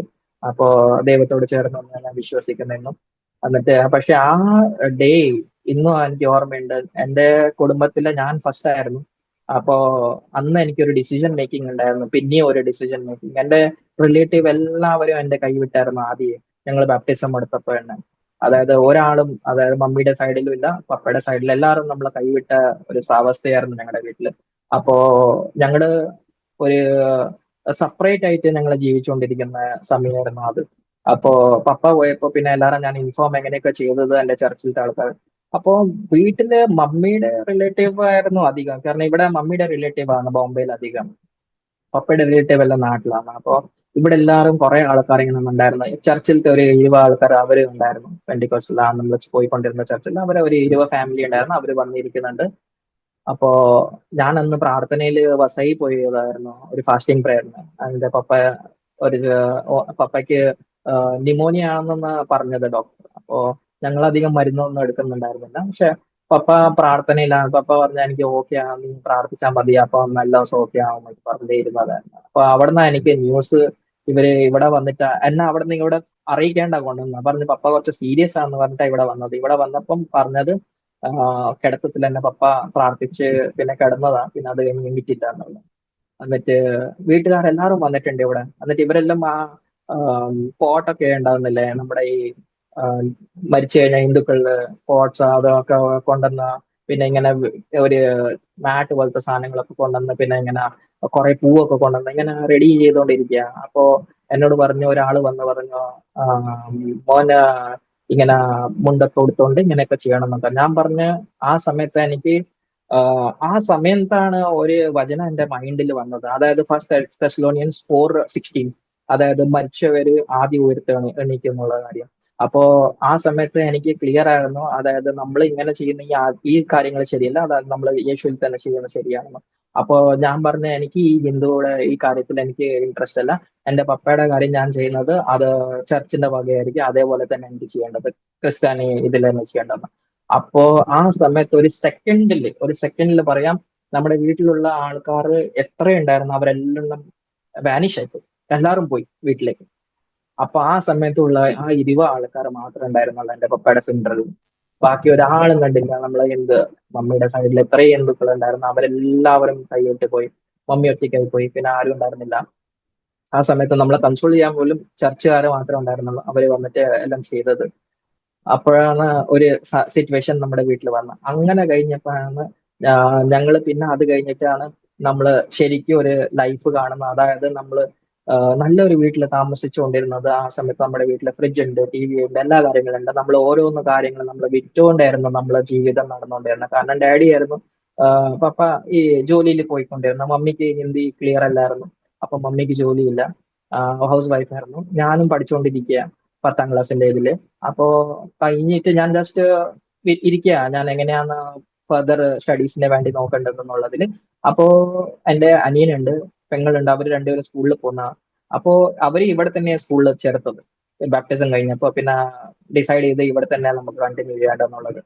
പക്ഷേ ഇനിയിപ്പോ നമ്മളെ കയ്യിൽ ചോയ്സ് ഇതായിരുന്നു, ഒന്നിക്കൽ നമ്മള് തിരിച്ച് നമ്മുടെ നാട്ടിലേക്ക് പോവുക, വീട്ടിലേക്ക്, എന്നിട്ട് ആ ആചാരങ്ങൾ നമ്മൾ അക്സെപ്റ്റ് ചെയ്യുക യേശുവെ ഉപേക്ഷിച്ചിട്ട്, ഇല്ലെങ്കിൽ യേശുവയുടെ കൂടെ തന്നെ നമ്മൾ അങ്ങനെ പോവാന്നുള്ളതായിരുന്നു. അപ്പോ ഞങ്ങൾ അങ്ങനെ ഡിസൈഡ് ചെയ്തായിരുന്നു, വേണ്ട, നമുക്ക് നാട് വേണ്ട, നമുക്ക് ഇത് തന്നെ നമുക്ക് ഫോളോ ചെയ്യാം. പക്ഷെ ഡേ ബൈ ഡേ നമ്മളെ പോവർട്ടി കൂടിക്കൊണ്ടിരിക്കുകയായിരുന്നു നമ്മൾക്ക്. അതായത് ഓരോരോ ദിവസം നമുക്ക് ചോറ് കിട്ടുന്നാൻ വേണ്ടിയിട്ട് നമ്മൾ കുറെ വിചാരിക്കായിരുന്നു, എങ്ങനെയാ നമ്മൾ ഏൺ ചെയ്യേണ്ടത്, നമുക്ക് എവിടുന്നാണ് നമുക്ക് എന്തെങ്കിലും ആരെങ്കിലും ബ്ലെസ് ചെയ്യണോ, എവിടെന്നെങ്കിലും ആവാണോ, അങ്ങനെയൊക്കെ. പക്ഷെ ഞങ്ങൾ ആരുടെ വീട്ടിലേക്ക് ചെന്നില്ല, ആരോടും നമ്മൾ പറയാൻ നിന്നില്ല. നമുക്ക് വീട്ടിൽ ഇന്ന് കഞ്ഞിയുണ്ടോ, അതോ ചോറാണോ, എന്താണ്. പാസ്റ്റർമാർ വന്നു കഴിഞ്ഞാൽ നമ്മുടെ ചോറായിരുന്നു നമ്മൾ എടുത്തിട്ട് നമ്മൾ പാസ്റ്റർമാർക്ക് കൊടുത്തത്. ഞാൻ ഇന്ന് ഓർക്കുന്നുണ്ട്, നമുക്ക് എങ്ങനെയല്ലോ ആ സമയത്ത് ഒരു രൂപ 2 രൂപയുടെ മുട്ടയൊക്കെ ആയിരുന്നു വരുന്നത്. പക്ഷെ അതും നമുക്ക് ഏൺ ചെയ്യണമെങ്കിൽ ഭയങ്കര ഇതാണ് ആ സമയത്ത്. കാരണം ഞാൻ ഏണിംഗ് അല്ലായിരുന്നു, ഞാനാണെങ്കിൽ ഗാർമെന്റ്സിൽ ചെറിയ പണിയെടുത്തോണ്ടിരുന്നു. ഈ ത്രെഡ് കട്ടിങ് ചെയ്യത്തില്ല, നമ്മുടെ ഈ ഫിനിഷിങ് ചെയ്യുന്നത്, നമ്മുടെ ഈ ഷർട്ടിനൊക്കെ അവര് അപ്പൊ ഒരു ലോട്ട് ലൈറ്റ് ഷർട്ടൊക്കെ തരും. അപ്പോ അത് നമ്മളൊക്കെ ചെയ്യുമ്പോൾ ഒരു 100 രൂപ 200 രൂപ ഒക്കെ ഒരു ആഴ്ചയിലാണ് നമുക്ക് കിട്ടുന്നത്. അപ്പോ ഏർണിങ് നിങ്ങൾ വിചാരിച്ചു നോക്കി എത്രയായിരിക്കും. നമ്മള് ആ സമയത്ത് നമ്മൾ പറയാൻ പറ്റും ഒരു 1500 2000 റുപ്പീസിന്റെ വീട്ടിൽ താമസിച്ചുകൊണ്ടിരിക്കുക. കാരണം ആ സമയത്ത് 2000 എന്നൊക്കെ പറഞ്ഞ് വലിയ വീടൊക്കെ കിട്ടുമായിരുന്നു ചോലിലൊക്കെ. അപ്പൊ ആ വീട്ടിൽ നിന്ന് നമ്മൾ ഇറങ്ങി നമ്മള് വന്നത് ഡയറക്റ്റ് ഒരു 500ന്റെ വീട്ടിലേക്ക് വന്നത്. അപ്പൊ അതിനകത്ത് ഒരു കുളിമുറി പ്രോപ്പർ ഇല്ല, ഒന്നുമില്ല. ഡ്രസ്സ് ചേഞ്ച് ചെയ്യേണ്ടിക്കില്ല, എല്ലാവരും പുറത്തു പോകണം, പിന്നെയാണ് നമ്മൾ അകത്ത് വരാൻ പറ്റുള്ളൂ. അങ്ങനത്തെ ഒരു സാഹചര്യം. പിന്നെ അങ്ങനെ ഓരോരോ കാര്യങ്ങൾ. പിന്നെ ഫുഡില്ല, ഫുഡിന് കറിയില്ല, കറി ഇല്ലെങ്കിൽ നമ്മൾ പ്ലെയിൻ റൈസിൽ ഈ കോക്കനട്ട് ഓയിൽ കുറച്ചിട്ടിട്ട് പിന്നെ കുറച്ച് ഉപ്പും ചേർത്തിട്ട് നമ്മൾ അങ്ങനെ കഴിച്ച ദിവസങ്ങളുണ്ട്. പക്ഷെ ഞങ്ങള് ആ സമയത്തും കുറെ ആൾക്കാർ പറഞ്ഞു, നിങ്ങൾക്ക് ഓപ്ഷൻ ഉണ്ട്, നിങ്ങളെ നാട്ടിൽ ചെന്നാ നിങ്ങൾക്ക് എങ്ങനെ ആവല്ലോ, ഞങ്ങളുടെ വീട്ടുകാരൊക്കെ പറഞ്ഞായിരുന്നു. പക്ഷെ ഞങ്ങൾ പറഞ്ഞു, നമുക്ക് അത് വേണം, നമ്മൾ യേശു വിശ്വസിച്ച് പോകത്തില്ല എന്ന് പറഞ്ഞു. എന്ത് വന്നാലും നമ്മൾ അതിലേക്ക് ഞങ്ങൾ നിൽക്കും പറഞ്ഞു. കാരണം എനിക്ക് ഒരു വിശ്വാസം ഉണ്ടായിരുന്നു, ദൈവം ഇത്ര വരെ നടത്തി ഇനി നടത്തുന്നുള്ള കാര്യത്തിന്. പിന്നെ ഓരോരോ സമയം നമ്മൾ ഇങ്ങനെ പോയിക്കൊണ്ടിരിക്കും. പിന്നെ പിന്നെ പണി കൂടി. പണി കൂടി. കാരണം ചെറിയ ചെറിയ പണി ഇങ്ങനെ ചെയ്തുകൊണ്ടിരിക്കുമ്പോൾ പണി കൂടും. പിന്നെ അങ്ങനത്തെ ഈ ഗാലയിലൊക്കെ പണി ചെയ്തുകൊണ്ടിരിക്കുമ്പോൾ ആൾക്കാർ അതേപോലത്തെ ആയിരുന്നു. അപ്പോ ഒരു പ്രോപ്പർ ആയിട്ട് എഡ്യൂക്കേഷൻ ആവാൻ പറ്റുന്നുണ്ടായിരുന്നില്ല. കാരണം സാഹചര്യം അതേപോലെ ഇല്ലായിരുന്നു, ആരും ഹെൽപ്പിനുണ്ടായിരുന്നില്ല. അപ്പോ 100 രൂപയെങ്കിലും കിട്ടുകയാണെങ്കിൽ അത് നമുക്കൊരു ഒരാഴ്ചത്തേക്കുള്ള ചോറ് തന്നാണ് നമുക്ക്, അങ്ങനത്തെ ഇതിലായിരുന്നു. പിന്നെ ആ സമയത്ത് ഒരു ഹോട്ടൽ ഉണ്ടായിരുന്നു സാക്കിനാക്കയിൽ. ഞങ്ങൾ സാക്കിനാക്കയിൽ താമസിച്ചിട്ടുണ്ടായിരുന്നു. അപ്പൊ ഒരു ഹോട്ടൽ ഉണ്ടായിരുന്നു, മണികണ്ഠൻ എന്ന് പറഞ്ഞൊരു ഹോട്ടലായിരുന്നു, ചെറിയൊരു ഹോട്ടലായിരുന്നു. ഹോട്ടലിൽ നിന്ന് തന്നെ അവിടെ വടാപ്പാവേ കിട്ടത്തുള്ളൂ. അപ്പൊ ആ വടാപ്പാവ് അവര് വടാപ്പാവ് ഞങ്ങൾക്ക് കഴിക്കാനുള്ള ആ സമയത്ത് പൈസ ഉണ്ടായിരുന്നില്ല. പക്ഷെ വടാപ്പാവയുടെ ഈ ക്രംസ് ഇല്ലേ, അതായത് വേസ്റ്റ്, ചെറിയ ചെറിയ പൗഡർ പോലത്തെ. അപ്പൊ അയാൾ ഇതൊക്കെ ഇങ്ങനെ അതായത് ലാസ്റ്റ് വടാപ്പാവ് നമ്മുടെ ആ എണ്ണയ്ക്കകത്തിട്ട് ആ തിളപ്പിച്ചെടുക്കുമ്പോൾ എണ്ണക്കകത്ത് എക്സ്ട്രാ പൊടിഞ്ഞു ആ വീഴുന്നത്, എക്സ്ട്രാ പൊടിഞ്ഞ് വീഴുന്ന അതെടുത്ത് അത് മാറ്റി വെക്കും. അയാൾ മാറ്റി വെക്കും. അത് ലാസ്റ്റിലാകുമ്പോ എനിക്ക് വേണ്ടി അത് എടുത്തു വെക്കും. കാരണം അയാൾക്ക് അറിയാമായിരുന്നു ഇവൻ വരും എന്നുള്ള ഇത്. ഞാൻ പറഞ്ഞു വെച്ചത് എനിക്ക് അത് വേണമെന്ന്. അതിനായിട്ട് ഞാൻ 1 രൂപ കൊടുക്കുമ്പോൾ അയാൾ പറയും, വേണ്ട, അതൊന്നും വേണ്ട, നീ ഇത് കൊണ്ടുവെക്കോ എന്ന് പറയും. അപ്പൊ അതായിരുന്നു എനിക്ക് കിട്ടുന്നത് എല്ലാ ദിവസവും. അപ്പൊ നമ്മൾ ആ രാത്രിയത്തെ ചോറ് കഴിക്കുന്നത് പച്ച വറ്റന്റെ കൂടെ ഞങ്ങൾ കഴിക്കുന്നത്, അതിന്റെ ക്രംസ് ആഡ് ചെയ്തിട്ടായിരുന്നു നമ്മൾ കഴിച്ചുകൊണ്ടിരുന്നത്. അപ്പോ ഇങ്ങനെയുള്ള ഒരു സമയം നമ്മുടെ വീട്ടിൽ വന്നായിരുന്നു. പിന്നെ ഞങ്ങൾ വിചാരിച്ചു ഇതൊക്കെ കഴിച്ചിട്ടാ നമ്മളിങ്ങനെ പോയിക്കൊണ്ടിരിക്കുക. അപ്പോ പ്രാർത്ഥന ഞങ്ങൾ വിട്ടില്ല. പക്ഷെ പണി കൂടിയപ്പോ ചെറിയ ചെറിയ പണി ഞാൻ എടുത്തുകൊണ്ടിരുന്ന, ഇവിടെ പോണം. അപ്പൊ പ്രാർത്ഥനയുടെ സമയം പോവാൻ തുടങ്ങി. അതായത് നമ്മൾ ഈ ഹൗസ് സെല്ലൊക്കെ പോയിക്കൊണ്ടിരിക്കുന്ന അതൊക്കെ എന്റെ ബ്രേക്ക് ആയി തുടങ്ങി. പണിയുള്ളതായിരുന്നു. പ്രാർത്ഥന ലൈഫ് കുറഞ്ഞു കുറഞ്ഞു കുറഞ്ഞു പോകുമ്പോ, അതായത് ആ സമയത്താണ് ഞങ്ങൾ ഈ ലൈഫിലേക്കിലും പോയിക്കൊണ്ടിരിക്കുക. നമ്മളെല്ലാ ഇതും ബ്രേക്ക് ഡൗൺ ആയിക്കൊണ്ടിരിക്കുക. ഫൈനാൻഷ്യൽ എല്ലാ സ്ഥലത്തും നിന്നും നമ്മൾ കടം കൂടിക്കൊണ്ടിരുന്ന പണിയെടുക്കണം എന്നുള്ള ഇതിലായിരുന്നു. പിന്നെ പ്രാർത്ഥനയിൽ കുറഞ്ഞ സൺഡേ പോകാനുള്ള സമയം കിട്ടുന്നില്ല. നൈറ്റിൽ വന്നു കഴിഞ്ഞാൽ കാലത്ത് ഇറങ്ങണം, അങ്ങനെയുള്ള കാര്യത്തിനായ കാരണം പ്രാർത്ഥനയുടെ സമയം പോയി. അപ്പൊ ഈ പണി കാരണം എന്റെ ലൈഫ് സ്റ്റൈലിൽ കുറച്ച് ചേഞ്ച് ആയി. അതായത് വേൾഡ്ലി നേച്ചർ എന്റെ അതിനകത്ത് കാണാൻ തുടങ്ങി. അങ്ങനെയായിട്ട് ഫ്രണ്ട് സർക്കിൾസ് വേൾഡ്ലി ആയ ആൾക്കാർ എനിക്ക് ഫ്രണ്ട് സർക്കിൾസ് ആകാൻ തുടങ്ങി. അപ്പൊ ഇങ്ങനെ ആയിക്കൊണ്ടിരിക്കുമ്പോഴാണ് ഞാൻ ദൈവത്തിൽ നിന്ന് കുറച്ച് അകലെ മാറിക്കൊണ്ട് പോയിക്കൊണ്ടിരുന്നത്. അങ്ങനെയായിരുന്നു എന്റെ ഒരു സമയം വന്നത്. അതായത് 2004 തൊട്ട് 2005-6, അപ്പൊ ആ 6 വരെ ഞാൻ ഇങ്ങനെ ദൈവത്തിൽ നിന്ന് കുറെ അകന്നു പോയി. എന്നിട്ട് പിന്നെ 6-ലായിരുന്നു ഒരു ദിവസം ഞാൻ ഒരു അന്തേരിയിൽ ഒരു ക്ലബിൽ ഇരിക്കുകയായിരുന്നു ഇങ്ങനെ ഫ്രണ്ട്സിന്റെ കൂടെ. അവര് ഒരാളുടെ ബർത്ത്ഡേ ആയിരുന്നു. ആ ബർത്ത്ഡേയിൽ ഞാൻ പോയായിരുന്നു. അവിടെ ബർത്ത്ഡേയിൽ ഇങ്ങനെ അവരെല്ലാം നല്ല പൈസക്കാരായിരുന്നു. അപ്പൊ അവരെന്നെ വിളിച്ചതാ. അപ്പൊ ഞാനും അവിടെ ചെന്ന് ഇരുന്നു. ഞാൻ അവിടെ ഇരുന്നപ്പോ എനിക്ക് സഡൻ ഒരു അനൗൺസ്മെന്റ് ഞാൻ കേട്ടത്. അനൗൺസ്മെന്റ് ഇങ്ങനെയായിരുന്നു: Vivek, where are you, what you are doing here. ഈ ശബ്ദം, ഞാൻ ഈ രണ്ട് വേർഡ് ഇങ്ങനെ കേട്ടപ്പോ ഞാൻ പെട്ടെന്ന് പറഞ്ഞ എന്റെ ഫ്രണ്ടിനോട്, ഈ അനൗൺസ്മെന്റ് എനിക്ക് വേണ്ടിട്ട് എന്തിനാ ചെയ്തെന്നുള്ളത്. ഞാൻ പറഞ്ഞ, അപ്പൊ അവൻ പറഞ്ഞ, നീ ബോധത്തിൽ ഉണ്ടോ ഇല്ലോ എന്ന് അങ്ങനെ എന്റെ ഒരു ശബ്ദം ചോദിച്ചാലോ അവൻ. അപ്പോ ഞാൻ പറഞ്ഞ, ഇപ്പൊ നിങ്ങൾ അനൗൺസ് ചെയ്ത് അനൗൺസ്മെന്റ് ആയില്ല, ഞാൻ വെച്ച് ഇത് ഞാൻ കേട്ട. അപ്പൊ പിന്നെ അത് സെക്കൻഡ് ടൈം എനിക്ക് കേട്ട് where are you, why you are you ആയിരുന്നു അതേപോലെ. അപ്പൊ ഞാൻ പെട്ടെന്ന് എനിക്ക് എന്തോ ഒരു ഇങ്ങനെ മൊത്തം ബോഡിയില്ല സ്വെറ്റിംഗ് ആവാൻ തുടങ്ങി. എന്നിട്ട് ഞാൻ പെട്ടെന്ന് വാഷ്റൂം എവിടെയാന്ന് ചോദിച്ചു. ആ ക്ലബിന്റെ വാഷ്റൂമിലേക്ക് പോയി. വാഷ്റൂമിൽ ഫേസ് കഴുകിക്കൊണ്ടിരിക്കുമ്പോൾ എന്റെ ഫേസിൽ ഒരു ഏജഡ് 90 ഇയേഴ്സിന്റെ ഏജഡ് പോലെ ഒരു ഫേസ് ആയിക്കൊണ്ടിരുന്നു. അപ്പോ ആ ഫേസ് ഇങ്ങനെ ആയപ്പോ എനിക്ക് ഞാൻ പേടിച്ചു പോയി. ഞാൻ പെട്ടെന്ന് പറഞ്ഞ എന്റെ ഫ്രണ്ടോട് എനിക്ക് പെട്ടെന്ന് വീട്ടിൽ പോകണം എന്നുള്ള കാര്യം. എന്നിട്ട് ഞാൻ ആ, അവനോട് പറഞ്ഞിട്ട് ഞാൻ അവിടുന്ന് ഓട്ടോ പിടിച്ചിട്ട് എങ്ങനെയാ വീട്ടിലെത്തി. വീട്ടിൽ വന്ന് അവനോട് ഇന്ന് ഓട്ടോയുടെ ഇത് എമൗണ്ട് മേടിച്ചത് എനിക്ക് വണ്ടിക്കൂലി വേണം, എനിക്ക് എത്രയും പെട്ടെന്ന് വീട്ടിലെത്തിയേ പറ്റുള്ളൂ, എനിക്ക് എന്തോ പോലെ ആവുന്നു പറഞ്ഞു. അപ്പൊ അവൻ പറഞ്ഞ ഓക്കെ, അപ്പോ പെട്ടെന്ന് ഓട്ടോ പിടിച്ചു വന്ന് ഞാൻ വീട്ടിലേക്ക് വന്നു. വീട്ടിൽ വന്നപ്പോ എനിക്ക് ചുമ തുടങ്ങിയപ്പോ ഈ സലൈവന്ന് ബ്ലഡ് വരാൻ തുടങ്ങി ചെറുതായിട്ട്. അപ്പൊ അത് ഞാൻ കണ്ടപ്പോ ഞാൻ കുറച്ച് പേടിച്ചു പോയി. പിന്നെ എന്റെ ഫ്രണ്ട്സോട് ഞാൻ പറഞ്ഞു, ഇങ്ങനെയൊക്കെ എനിക്ക് ഇങ്ങനെ സലൈവ നിങ്ങൾ ബ്ലഡ് വരുന്നത് ഞാൻ വീട്ടിൽ അറിയിച്ചില്ല ആരെയും. അപ്പോ ആ സമയത്ത് ഒരാഴ്ച മൊത്തം പോയി. എന്നിട്ട് പിന്നെ ഒരാഴ്ച കഴിഞ്ഞപ്പോ പിന്നെയും എനിക്ക് ആ സലൈവ അത് കുറച്ച് കൂടിക്കൊണ്ടിരുന്നു. എനിക്ക് പെയിൻ ആയിരുന്നു അകത്തൊക്കെ. അപ്പോ ഞാൻ എന്റെ മമ്മിയെ അറിഞ്ഞു ഇങ്ങനെ സലൈവ വന്നിങ്ങനെ പോ, കാരണം ചുമയ്ക്കുമ്പോ ആ ബ്ലഡ് ഇങ്ങനെ വരും കുറച്ചായിട്ട്. അപ്പൊ ഞാൻ പറഞ്ഞു ഇങ്ങനെയുള്ള കാര്യം. എന്നിട്ട് പിന്നെ ഡോക്ടറിന്റെ അടുത്ത് പോയപ്പോ ഡോക്ടറിനെ ചെക്കപ്പ് ചെയ്യണം, ബ്ലഡ് ടെസ്റ്റ് ഒക്കെ ചെയ്തപ്പോ പറഞ്ഞു ന്യൂമോണിയ ഹൈ ലെവലിലെത്തി എന്ന് പറഞ്ഞു. ഇത് വലിയ സ്റ്റേജിലേക്ക് എത്തിയിട്ടിരിക്കുക, ഇത് ബെഡ് റെസ്റ്റ് വേണം എന്നൊക്കെ പറഞ്ഞു, അഡ്മിറ്റ് ചെയ്യണം എന്ന് പറഞ്ഞു. എന്നിട്ട് ഞാൻ ബൈബിളൊക്കെ വായിക്കുന്നത് നിർത്തിയായിരുന്നു ആ സമയത്ത്. അപ്പോ മമ്മി എനിക്ക് ബൈബിള് കൊണ്ടുവന്ന അവിടെ ഹോസ്പിറ്റലിൽ വെച്ച് പറഞ്ഞു, ഇത് നീ നിനക്ക് സമയം കിട്ടിക്കഴിഞ്ഞാൽ നീ വായിക്കണം. ഇപ്പൊ സമയമുള്ള, ഇപ്പം ബെഡിലായപ്പോ സമയമുണ്ടല്ലോ. അപ്പൊ അത് കാരണം എനിക്ക് ആ സമയത്ത് ഒരു ഓപ്ഷൻ ഇല്ല. അപ്പൊ ഞാൻ കിടന്നായിരുന്നു ഇങ്ങനെ അവിടെ തന്നെ ഹോസ്പിറ്റലിൽ. എന്നിട്ട് ഡോക്ടർ പറഞ്ഞു 6 മന്ത്സ് ബെഡ് റെസ്റ്റ് ആയിരിക്കും, കാരണം ലിവറൊക്കെ സ്വെല്ലിംഗ് ആണ്, പസ് നിറഞ്ഞിരിക്കുകയാണ്. അപ്പോ ഫുഡിലൊക്കെ ഭയങ്കരമായിട്ട് ഇങ്ങനെ ഇതൊക്കെ ചെയ്യണം, നോക്കി വേണം കഴിക്കേണ്ടിക്കും അങ്ങനെയൊക്കെ പറഞ്ഞു. മെഡിക്കേഷൻ സ്റ്റാർട്ട് ചെയ്യണം പറഞ്ഞു. ഇങ്ങനെ ആയപ്പോഴാണ് കുറച്ച് സമയം എൻ്റെ ഇതിലേക്ക് പോയിക്കൊണ്ടിരുന്നു. സഡൻലി ഞാനിങ്ങനെ ഒരാഴ്ച അവിടെ ഉണ്ടായിരുന്നു ഹോസ്പിറ്റലിൽ. എന്നിട്ട് ഡോക്ടർ പറഞ്ഞ 6 മന്ത്സ് പറഞ്ഞപ്പോ ഞാൻ ഇങ്ങനെ പേടിച്ചു പോയി. ഇങ്ങനെ എങ്ങനെയായിരിക്കും ഇങ്ങനെ ഇതൊക്കെ, ഇപ്പൊ ഈ ബിൽസ് ഒക്കെ എങ്ങനെയാ ഞാൻ അടക്കാൻ പോകുന്നു എന്നൊക്കെ ഉള്ള ഇതല്ലായിരുന്നു.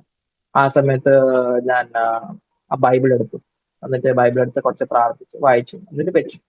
രാത്രി ഒരു 2 മണിയൊക്കെ ആയിരുന്നു. ഒരു ഡിം ലൈറ്റ് ആയിരുന്നു വീട്ടിനകത്ത്, ആ റൂമിനകത്ത്, ആ ഹോസ്പിറ്റലിൽ എല്ലാവരും കിടക്കുക. ആ ബെഡ് ഒക്കെ ഉണ്ടായിരുന്നു, എല്ലാവരും കിടക്കുക. ഞാൻ ഒറ്റയ്ക്കായിരുന്നു ഒരു സൈഡിലെ ഒരു ബെഡിൽ. അപ്പൊ ബാക്കിയെല്ലാം ഇങ്ങനെ കിടക്കുക. ഞാൻ ഉണർത്തിയിരിക്കുക. എന്നിട്ട് ഉണർന്നിരിക്കുമ്പോൾ ആ സമയത്ത് എനിക്ക് ആ ബൈബിളില്ലേ കുറച്ച് ഷൈനി ആയിട്ട് തോന്നി, കുറച്ച് ലൈറ്റ് അതിനകത്ത് ഒരു ബ്രൈറ്റ്നെസ്. ഞാൻ ആ ബൈബിൾ എടുത്തു. എന്നിട്ട് ഞാൻ ഡയറക്റ്റ് ഇങ്ങനെ തുറക്കുമ്പോ ആ സമയത്ത് അതിൻ്റെ അകത്ത് വരുന്നത് ജെറമിയയുടെ പുസ്തകമായിരുന്നു. ഫസ്റ്റ് ചാപ്റ്റർ അതിന്റെ 4 തൊട്ട് വായിക്കാൻ തുടങ്ങി. അപ്പോ അതിനകത്ത് വരുന്നത് ഞാനൊരു ബാലകനാണ്, എന്നിട്ട് ഞാൻ എങ്ങനെയാണ് നിന്റെ ദൈവത്തിന്റെ സുവിശേഷം പറയണത്. അപ്പൊ ദൈവം പറയുന്നത് ഞാനാണ് നിന്നിൽ കൂടെ പറയാന്നുള്ള അത് വന്ന ആ വചനം വന്നപ്പോ എനിക്ക് ഹിറ്റായി ആ വചനം. ആ വചനമായിരുന്നു ഫസ്റ്റ് വചനം, എന്റെ കോളിങ്ങിന്റെ വചനം എന്ന് പറയുന്നത്. ആ വചനം വന്നപ്പോ എനിക്ക് മനസ്സിലായി ദൈവത്തിന്റെ ഒരു വിളി എനിക്കുണ്ട്. കുറെ പാസ്റ്റർമാരൊക്കെ പറഞ്ഞതാണ്. അപ്പൊ ഞാൻ ദൈവത്തോട് പറഞ്ഞ, ഞാൻ ഈ ബെഡിൽ നിന്ന് എത്രയും പെട്ടെന്ന് സൗഖ്യമായി കഴിഞ്ഞാൽ ഞാൻ ദൈവത്തിലേക്ക് ഇറങ്ങും എന്നുള്ള കാര്യം ഞാൻ പറഞ്ഞു. ഞാൻ മിനിസ്ട്രി സ്റ്റാർട്ട് ചെയ്യും, ഞാൻ മിനിസ്ട്രിയിലേക്ക് പോകാൻ വേണ്ടി ഇറങ്ങുന്നുള്ളത്. അപ്പോ ഞാൻ ഈ ഫ്രണ്ട് സർക്കിൾ എല്ലാം വിട്ട് കളയാം, എനിക്കൊന്നും വേണ്ട, ഞാൻ പിന്നെ ദൈവത്തിലേക്ക് ചെയ്യുന്നതാണ് ഡെഡിക്കേറ്റഡ് ആയിട്ട്. പിന്നെ വിശ്വസിക്കാൻ പറ്റില്ല, കുറച്ച് ദിവസം, അതായത് ഒരു 4-5 ദിവസത്ത് തന്നെ എന്റെ റിപ്പോർട്ട്സ് എല്ലാം ഓക്കെ ആകാൻ തുടങ്ങി. ഇത്രയും ഓക്കെ ഡോക്ടറിന് ഇമ്പോസിബിൾ. ഇപ്പോഴും ആ ഡോക്ടർ എന്നോട് പറയുന്നത് എങ്ങനെയാ ഇത് ഇമ്പോസിബിൾ ആണ്, എങ്ങനെയാണ് ഇത് ഇത്രയും പെട്ടെന്ന് റീകവർ ആകുന്നത്, ഞാൻ ഇതുവരെ ഞാൻ ചിന്തിച്ച എന്റെ ഇത്രയും കാലത്തെ എക്സ്പീരിയൻസിൽ ഇത് ഫസ്റ്റ് ടൈം ആയിരുന്നു എന്ന് ആ ആള് ഇന്നും പറയുന്നുണ്ട്. ഞാൻ ചിലപ്പം കണ്ടു കഴിഞ്ഞാൽ അങ്ങനെ വഴി വെച്ച് കാണാനായിരുന്നു പറയും, നീ ഒരു മിരാക്കിൾ ആയിരുന്നു എന്റെ ലൈഫിൽ എന്ന് അയാൾ ഇപ്പം പറയും. ഞാൻ പറയുന്നത് യേശുവെ ചെയ്യാൻ പറ്റില്ല എന്ന്. യേശു അത് ചെയ്യാൻ പറ്റില്ല എന്ന് അങ്ങനെ ആളും പറഞ്ഞിട്ട് പോകുന്നുണ്ട്.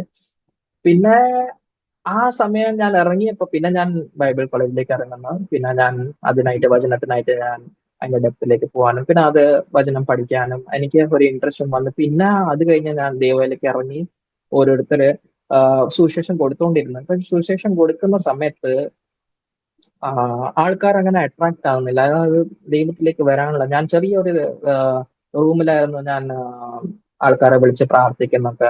അപ്പൊ എഫക്റ്റീവ് ആയിട്ട് പോകുന്നില്ല. പക്ഷെ എനിക്ക് കുറെ ഞാൻ ഒരു ദൈവത്തിലേക്ക് വന്നപ്പോൾ ആ സമയത്ത് ഒരു 40 ഡേയ്സിന്റെ ഫാസ്റ്റിംഗ് ആയിരുന്നു. ആ ഫാസ്റ്റിംഗിൽ ഞാൻ ഉണ്ടായിരുന്നു. അപ്പൊ ആ സമയത്ത് ഒരു ദേവദാസം വന്നായിരുന്നു. അപ്പൊ ആ ദേവദാസം പറഞ്ഞത്, നീ ഏത് ദിവസം ദൈവവേലയ്ക്ക് ഇറങ്ങുമോ അന്ന് നിന്റെ കയ്യിൽ നിന്ന് ഹീലിംഗ് ആയിരിക്കും ഏറ്റവും വലിയായിട്ട് ഞാൻ കാണുന്നത് എന്ന് പറഞ്ഞു ആ ദേവദാസം പറഞ്ഞത്. അപ്പോ പറഞ്ഞത്, നീ സുവിശേഷ വേലക്ക് ഇറങ്ങിക്കഴിഞ്ഞാൽ, മിനിസ്ട്രിയിലേക്ക് ഇറങ്ങിക്കഴിഞ്ഞാൽ നിന്റെ കയ്യിൽ നിന്ന് കുറെ ഹീലിങ്സ് ഉണ്ടാവുന്നു. അപ്പോ ഞാൻ പറഞ്ഞത്, ഞാൻ ആ സമയത്ത് അത്ര ശ്രദ്ധിച്ചില്ല. പക്ഷെ ഈ സമയത്ത് എനിക്ക് ആ വാക്കുകൾ ഓർമ്മ വന്ന്, അതായത് ഈ ഹീലിംഗ് ഇങ്ങനെയാണെന്നുള്ള. അപ്പൊ ഞാൻ പ്രാർത്ഥിച്ച്, അപ്പോ ഓരോരുത്തർ ഇങ്ങനെ അസുഖമുള്ള ആൾക്കാരൊക്കെ വന്നു തുടങ്ങി. അപ്പൊ ആ സമയത്താണ് ഞാൻ ഓരോരുത്തർക്ക് വേണ്ടി പ്രാർത്ഥിക്കാൻ തുടങ്ങി. പ്രാർത്ഥിച്ചപ്പോ അന്ന് ഓരോരുത്തരും പെട്ടെന്ന് പെട്ടെന്ന് ഹീലിംഗ് ഞാൻ കാണുന്നത്. സാക്കിനാക്കയില് ഒരു സമയം ഇങ്ങനെ വന്ന്, അതായത് ഒരു 50 പേര് ഒരു സമയത്ത് തന്നെ ആൾക്കാർ വരാൻ തുടങ്ങി. അതായത് ഒരു കുഞ്ഞിന്, ഒരു 5 വയസ്സിന്റെ കുഞ്ഞായിരുന്നു. കുഞ്ഞ് 5 രൂപയുടെ കോയിൻ ഇങ്ങനെ വയലിട്ട് അത് പോയി ബോഡിക്കകത്ത് അത് ഇവിടെ അങ്ങ് റൂം ആകുമായിരുന്നു. അത് എവിടെയാന്ന് സോണോഗ്രാഫി ചെയ്തിട്ട് എടുക്കേണ്ടതെന്ന് അവർക്ക് മനസ്സിലാകുന്നില്ല. കാരണം ഇങ്ങനെ ചെറിയ കുഞ്ഞാകൾ എല്ലാ സമയത്തും നമ്മളിങ്ങനെ ഈ സോണോഗ്രാഫി ചെയ്തുകൊണ്ടിരിക്കാൻ പറ്റത്തില്ല. അപ്പൊ അങ്ങനത്തെ സാഹചര്യത്തിൽ അവര് പറഞ്ഞത്, ഇവിടെ ഒരു പ്രാർത്ഥന നടക്കുന്നുണ്ട്, അവര് അവിടെ ചെന്ന് പ്രാർത്ഥിക്കണം എന്ന്. അപ്പൊ ആ പ്രാർത്ഥനയില് ആ കുഞ്ഞിനെ കൂട്ടി വന്ന ഒരു മഹാരാഷ്ട്രൻ ഫാമിലി ആയിരുന്നു. അവര് വന്ന ആ കുഞ്ഞിനെ പ്രാർത്ഥിക്കാൻ വേണ്ടിയിട്ട്. അപ്പോ എനിക്ക് ഇങ്ങനെ തോന്നി, അവരിങ്ങനെ ഒരു ഓയിലിന്റെ ഒരു കുപ്പി ഇങ്ങനെ കൊണ്ടുവന്നായിരുന്നു, പാരഷൂട്ട് ഓയിലിന്റെ. അപ്പൊ എനിക്ക് തോന്നി, നിങ്ങൾ കൊണ്ടുവന്ന ആ ഓയിലിൽ തന്നെ ഞാൻ പ്രാർത്ഥിക്കാൻ പറഞ്ഞ് ആ ഒരു ഡ്രോപ്പ് ഞാൻ ആ കുഞ്ഞിന്റെ വായിലിട്ട് കൊടുത്തു. ഞാൻ പറഞ്ഞ, ദൈവത്തിന്റെ യേശു നാമത്തില് ഈ നിനക്ക് ഇന്ന് സോക്കെ, ഇന്ന് നാളെ കാലത്ത് തന്നെ നിന്റെ സോക്കെ എന്ന് കാണുന്നു പറഞ്ഞു. അപ്പോ അവര് പറഞ്ഞു ഞങ്ങൾക്ക് വിശ്വാസം. അപ്പൊ അവര് എപ്പോഴും എന്താ ചെയ്യുന്നത്, ഇങ്ങനെ പേപ്പറിലാണ് ആ കുഞ്ഞിനെ പൊട്ടി ഇത് ചെയ്തുകൊണ്ട്, കാരണം കോയിൻ കാണുന്ന എങ്ങനെയല്ല വരണമെന്ന്. അപ്പൊ ആ കുഞ്ഞ് അന്ന് ഫസ്റ്റ് ടൈം ആയിരുന്നു, സൺഡേത്തെ ദിവസമായിരുന്നു ഇങ്ങനെ ഞാൻ പ്രാർത്ഥിച്ചത്. മൺഡേത്തെ മോർണിംഗിൽ കുഞ്ഞ് പറയുന്നത് പേപ്പർ വെക്കാൻ വേണ്ടിയിട്ട്. അപ്പൊ ആ സമയത്ത് ആ കോയിൻ പുറത്തു വന്നത്, ആ കോയിൻ വന്നതും അവരെ വിശ്വാസം കൂടുതലും, അവരുടെ ഈ ഹീലിംഗ് കണ്ടപ്പോഴാണ് മറ്റേ കുറെ ആൾക്കാർ ഇങ്ങനെ ഓടി വന്ന എല്ലാവരും അവര് പറഞ്ഞു, ഞങ്ങൾക്കും പ്രാർത്ഥിക്കണം, ഞങ്ങൾക്ക് വേണ്ടിയിട്ടും പ്രാർത്ഥിക്കണം. അങ്ങനെ ഈ കാര്യങ്ങൾ നടന്നു. അപ്പൊ ആ ഏരിയയിലത്തെ കുറെ ആൾക്കാർക്ക് ഈ പ്രാർത്ഥന നടക്കുന്ന കാര്യം മനസ്സിലായി. അങ്ങനെ നടന്നുകൊണ്ടിരിക്കുമ്പോ അന്ന് ഓരോരു ഈ ഡിമോണിക് ഓരോരുത്തർക്കും ഉള്ള പ്രോബ്ലംസും പിന്നെ ഓരോരോ വീട്ടിലിങ്ങനെ ഓരോന്ന് മന്ത്രവാദം ചെയ്തത് കാര്യങ്ങൾ, അതൊക്കെ ദൈവം ഓരോരുത്തരുടെ വീട്ടിൽ നിന്ന് ഇങ്ങനെ വിടുതൽ കൊടുത്തുകൊണ്ടിരുന്ന സക്കീനാക്കയില് ഞാൻ ഫേമസ് ആയിക്കൊണ്ടിരുന്നപ്പോ ആ സമയത്താണ് ഈ മനസ്സേക്കാരൊക്കെ വന്ന് ഒരു ദിവസം ചർച്ചിൽ വന്നിട്ട് പ്രോബ്ലം ഉണ്ടാക്കാൻ തുടങ്ങി. എന്നിട്ട് എന്നെ പോലീസ് സ്റ്റേഷനിലേക്ക് കൊണ്ടുപോയി. എന്നിട്ട് അവര് പറഞ്ഞ് ഇവര് ഇങ്ങനെ കൺവേർഷൻ ഒക്കെ നടത്തുന്നുണ്ട്, ഇങ്ങനെയൊക്കെയുള്ള കാര്യങ്ങളൊക്കെ പറഞ്ഞു. അപ്പൊ ആ സമയത്ത് ഹോളി സ്പിരിറ്റ് ആയിരുന്നു എനിക്ക് ഹെൽപ്പ് എന്ന് പറയാൻ പറ്റും. കാരണം എന്റെ എല്ലാം അഗെയിൻസ്റ്റ് ആയിരുന്നു. ആ സമയത്ത് എന്റെ ഉത്തരം ഇത്ര ക്ലിയർ ആയിരുന്നു. അത് കാരണം പോലീസിന് എന്റെ അഗെയിൻസ്റ്റ് ഒരു ആക്ഷൻ എടുക്കാൻ പറ്റിയില്ല. ഞാൻ പ്രാർത്ഥിച്ചുകൊണ്ടിരിക്കുകയായിരുന്നു, ദൈവമേ ഒരു കാര്യം ഇങ്ങനെ ഉണ്ടാകാൻ പാടില്ല. കാരണം എന്റെ ഫാമിലി കൊണ്ട് ഒറ്റയ്ക്കാണ്, ഞാനാണ് എല്ലാം ലീഡ് ചെയ്യുന്നത്. ഇതിന് ഒരിക്കലും ഇങ്ങനെ ഉണ്ടാകാൻ പാടില്ല. ഞാൻ ദൈവത്തിനായിട്ട് ഞാൻ ഇറങ്ങിയതാ. അപ്പോ ഒരിക്കലും എന്നെ ദൈവം ലജ്ജിതരാക്കിയിട്ടില്ല എന്ന് എനിക്കൊരു മനസ്സിലുണ്ടായിരുന്നു. അപ്പോ അവിടുന്നൊക്കെ ഞാൻ വന്നപ്പോ എന്നെ കുറെ ആൾക്കാർ വന്ന്, ഈ മൻസയുടെയും ശിവസേനയുടെയും ലീഡേഴ്സ് ഒക്കെ വന്ന് വീട്ടിൽ വന്ന് പറഞ്ഞ്, നിങ്ങൾ ഇവിടുന്ന് മാറുന്നതാണ് നല്ലത്, ഇല്ലെങ്കിൽ നമ്മൾ ഒബ്ജക്ഷൻ എടുക്കും, ഇങ്ങനെയാകും അങ്ങനെയാക്കും. ഞാൻ സ്കൂളിൽ എടുത്തുകൊണ്ടിരുന്നത് ഹാള് അത് ബന്ധാക്കിപ്പിച്ചു. സ്കൂളിലെ പ്രിൻസിപ്പളോട് പറഞ്ഞു, ഇവര് പ്രാർത്ഥനയ്ക്ക് വന്ന ഇവിടെ പ്രോബ്ലം ഉണ്ടാക്കുന്നതാണ്, സ്കൂളിന്റെ അവര് എല്ലാം പൊട്ടിച്ചാളെന്നൊക്കെ പറഞ്ഞപ്പോ പിന്നെ അവര് പ്രിൻസിപ്പൾ എന്നോട് പറഞ്ഞു, നിങ്ങൾ വേറെ ഏതെങ്കിലും സ്ഥലത്ത് നോക്കാം. പിന്നെ ഇതുവരെയായിട്ട് എനിക്ക് ഹോൾ എടുക്കാൻ പറ്റുന്നില്ല സാക്കിനാക്കിയിൽ. എന്നാ ഞാൻ മിനിസ്ട്രി ഞാൻ വിട്ടിട്ടുമില്ല, ഞാൻ മിനിസ്ട്രി അവിടെ ചെയ്തുകൊണ്ടിരിക്കുക. സാക്കിനാക്കിയില് കുറെ ഹീലിങ്സ് ഇപ്പോഴും നടക്കുന്നുണ്ട്. റീസെന്റ് ഹീലിങ്സിൽ ഒരാൾക്ക് ക്യാൻസർ ആയിരുന്നു. ക്യാൻസർ മൗത്ത് ക്യാൻസർ ആയിരുന്നു. അതായത് 3rd സ്റ്റേജ് വരെ ആയിരുന്നു. ഇത് ഇവിടുന്ന് തൊട്ട് ഇവിടെ ബ്രെയിൻ വരെ പോകാനുള്ള ഇതിലായിരുന്നു. അപ്പോ ഡോക്ടർ പറഞ്ഞു, ഇത് നിങ്ങൾക്ക് ഒരു കുറച്ച് നാളേ ഉള്ളൂ, നിങ്ങൾ ഇത് ക്യാൻസർ ഇത് കൂടിക്കൊണ്ടിരിക്കുക, ഇത് നിങ്ങളെ ബ്രെയിനിലേക്ക് പോവാണെന്ന് പറഞ്ഞു. എന്നിട്ട് പ്രാർത്ഥനയിൽ വന്നപ്പോ ഞാൻ പറഞ്ഞു, യേശുവിന്റെ നാമത്തില് അന്ന് ഞാൻ പ്രാർത്ഥിച്ചപ്പോ അയാളുടെ ഇവിടെ ഒരു കറന്റ് പോലെ അയാൾക്ക് എന്ന് തോന്നി. എന്നിട്ട് അയാൾ പറഞ്ഞു, ഒരു കറന്റ് പോലെ എന്ന് തരിപ്പ് പോലെ തോന്നുന്നുണ്ട്. അപ്പൊ ഞങ്ങൾ പറഞ്ഞു ഇനിയും നമ്മൾ പ്രാർത്ഥിക്കണം. പക്ഷെ അവര് പറഞ്ഞത് മൺഡേ അവരുടെ ഓപ്പറേഷൻ ആണെന്ന് പറഞ്ഞു. ഇയാള് വന്നത് സൺഡേത്തെ ദിവസമാണ്. അപ്പോ ആ തരിപ്പ് തോന്നപ്പോ ഞാൻ പറഞ്ഞു, നിങ്ങൾ ഹീൽഡ് ആന്ന് പറഞ്ഞു. അപ്പോ ഹീൽഡ് ആന്ന് പറഞ്ഞു. പക്ഷെ അയാള് അവിടെ ചെന്ന് ഹോസ്പിറ്റലിൽ ചെന്ന് അവര് ഓപ്പറേഷൻ നടത്തിയപ്പോ ആ ഡോക്ടർ പറഞ്ഞത്, ഈ ഞാൻ എന്തിനാ ഓപ്പറേഷൻ ചെയ്തെന്നുള്ളത്. കാരണം ആ പീസ് എടുത്തത് അതിനകത്ത് ക്യാൻസർ ഇല്ല, അതിനകത്ത് വെറും ഒരു സ്വെല്ലിംഗ് മാത്രമേ ഉണ്ടായിരുന്നുള്ളൂ. പക്ഷെ റിപ്പോർട്ട്സ് പറയുന്നത് ഇത് മൊത്തം ക്യാൻസറസ് ആണ്, ഇത് സ്പ്രെഡ് ആവുകയാണ്, ഇതൊക്കെ അതിനകത്ത് തന്നെ. അപ്പൊ അയാൾ പറഞ്ഞത്, ഈ റിപ്പോർട്ട്സ് വെച്ച് നോക്കിക്കഴിഞ്ഞാൽ ഇയാൾക്ക് ക്യാൻസർ ഉണ്ട്. പക്ഷെ ഞാൻ ഇപ്പൊ ഇത് എടുത്തു തരുന്ന ഈ മാംസത്തിന്റെ ഇത് പീസ്, ഇതിൽ ഒരു ക്യാൻസറും ഇല്ല. അപ്പൊ അങ്ങനെ അപ്പോഴാണ് ഓരോരുത്തരുടെ വിശ്വാസം കൂടി. പിന്നെ ഇതല്ലാതെ ദൈവം കുറെ പ്രാവശ്യം എന്റെ ലൈഫില് വേറെ വേറെ തരത്തിലും എന്റെ കൂടെ ഇടപെട്ടിട്ടുണ്ട്. അതായത് ഒരു ലൈഫിൽ കുറച്ച് എഞ്ചലിക് വിസിറ്റേഷൻസ് എന്ന് പറയാം. അതായത് ദൈവത്തിന്റെ ചില ഹാൻഡ് എന്റെ ലൈഫിൽ ഞാൻ കണ്ടിട്ടുണ്ട്, മിറാക്കിൾസ് കണ്ടിട്ടുണ്ട്. അപ്പൊ അങ്ങനെ ഓരോരോ കാര്യങ്ങൾ ഞാൻ ഈ ഇതിൽ കണ്ട്.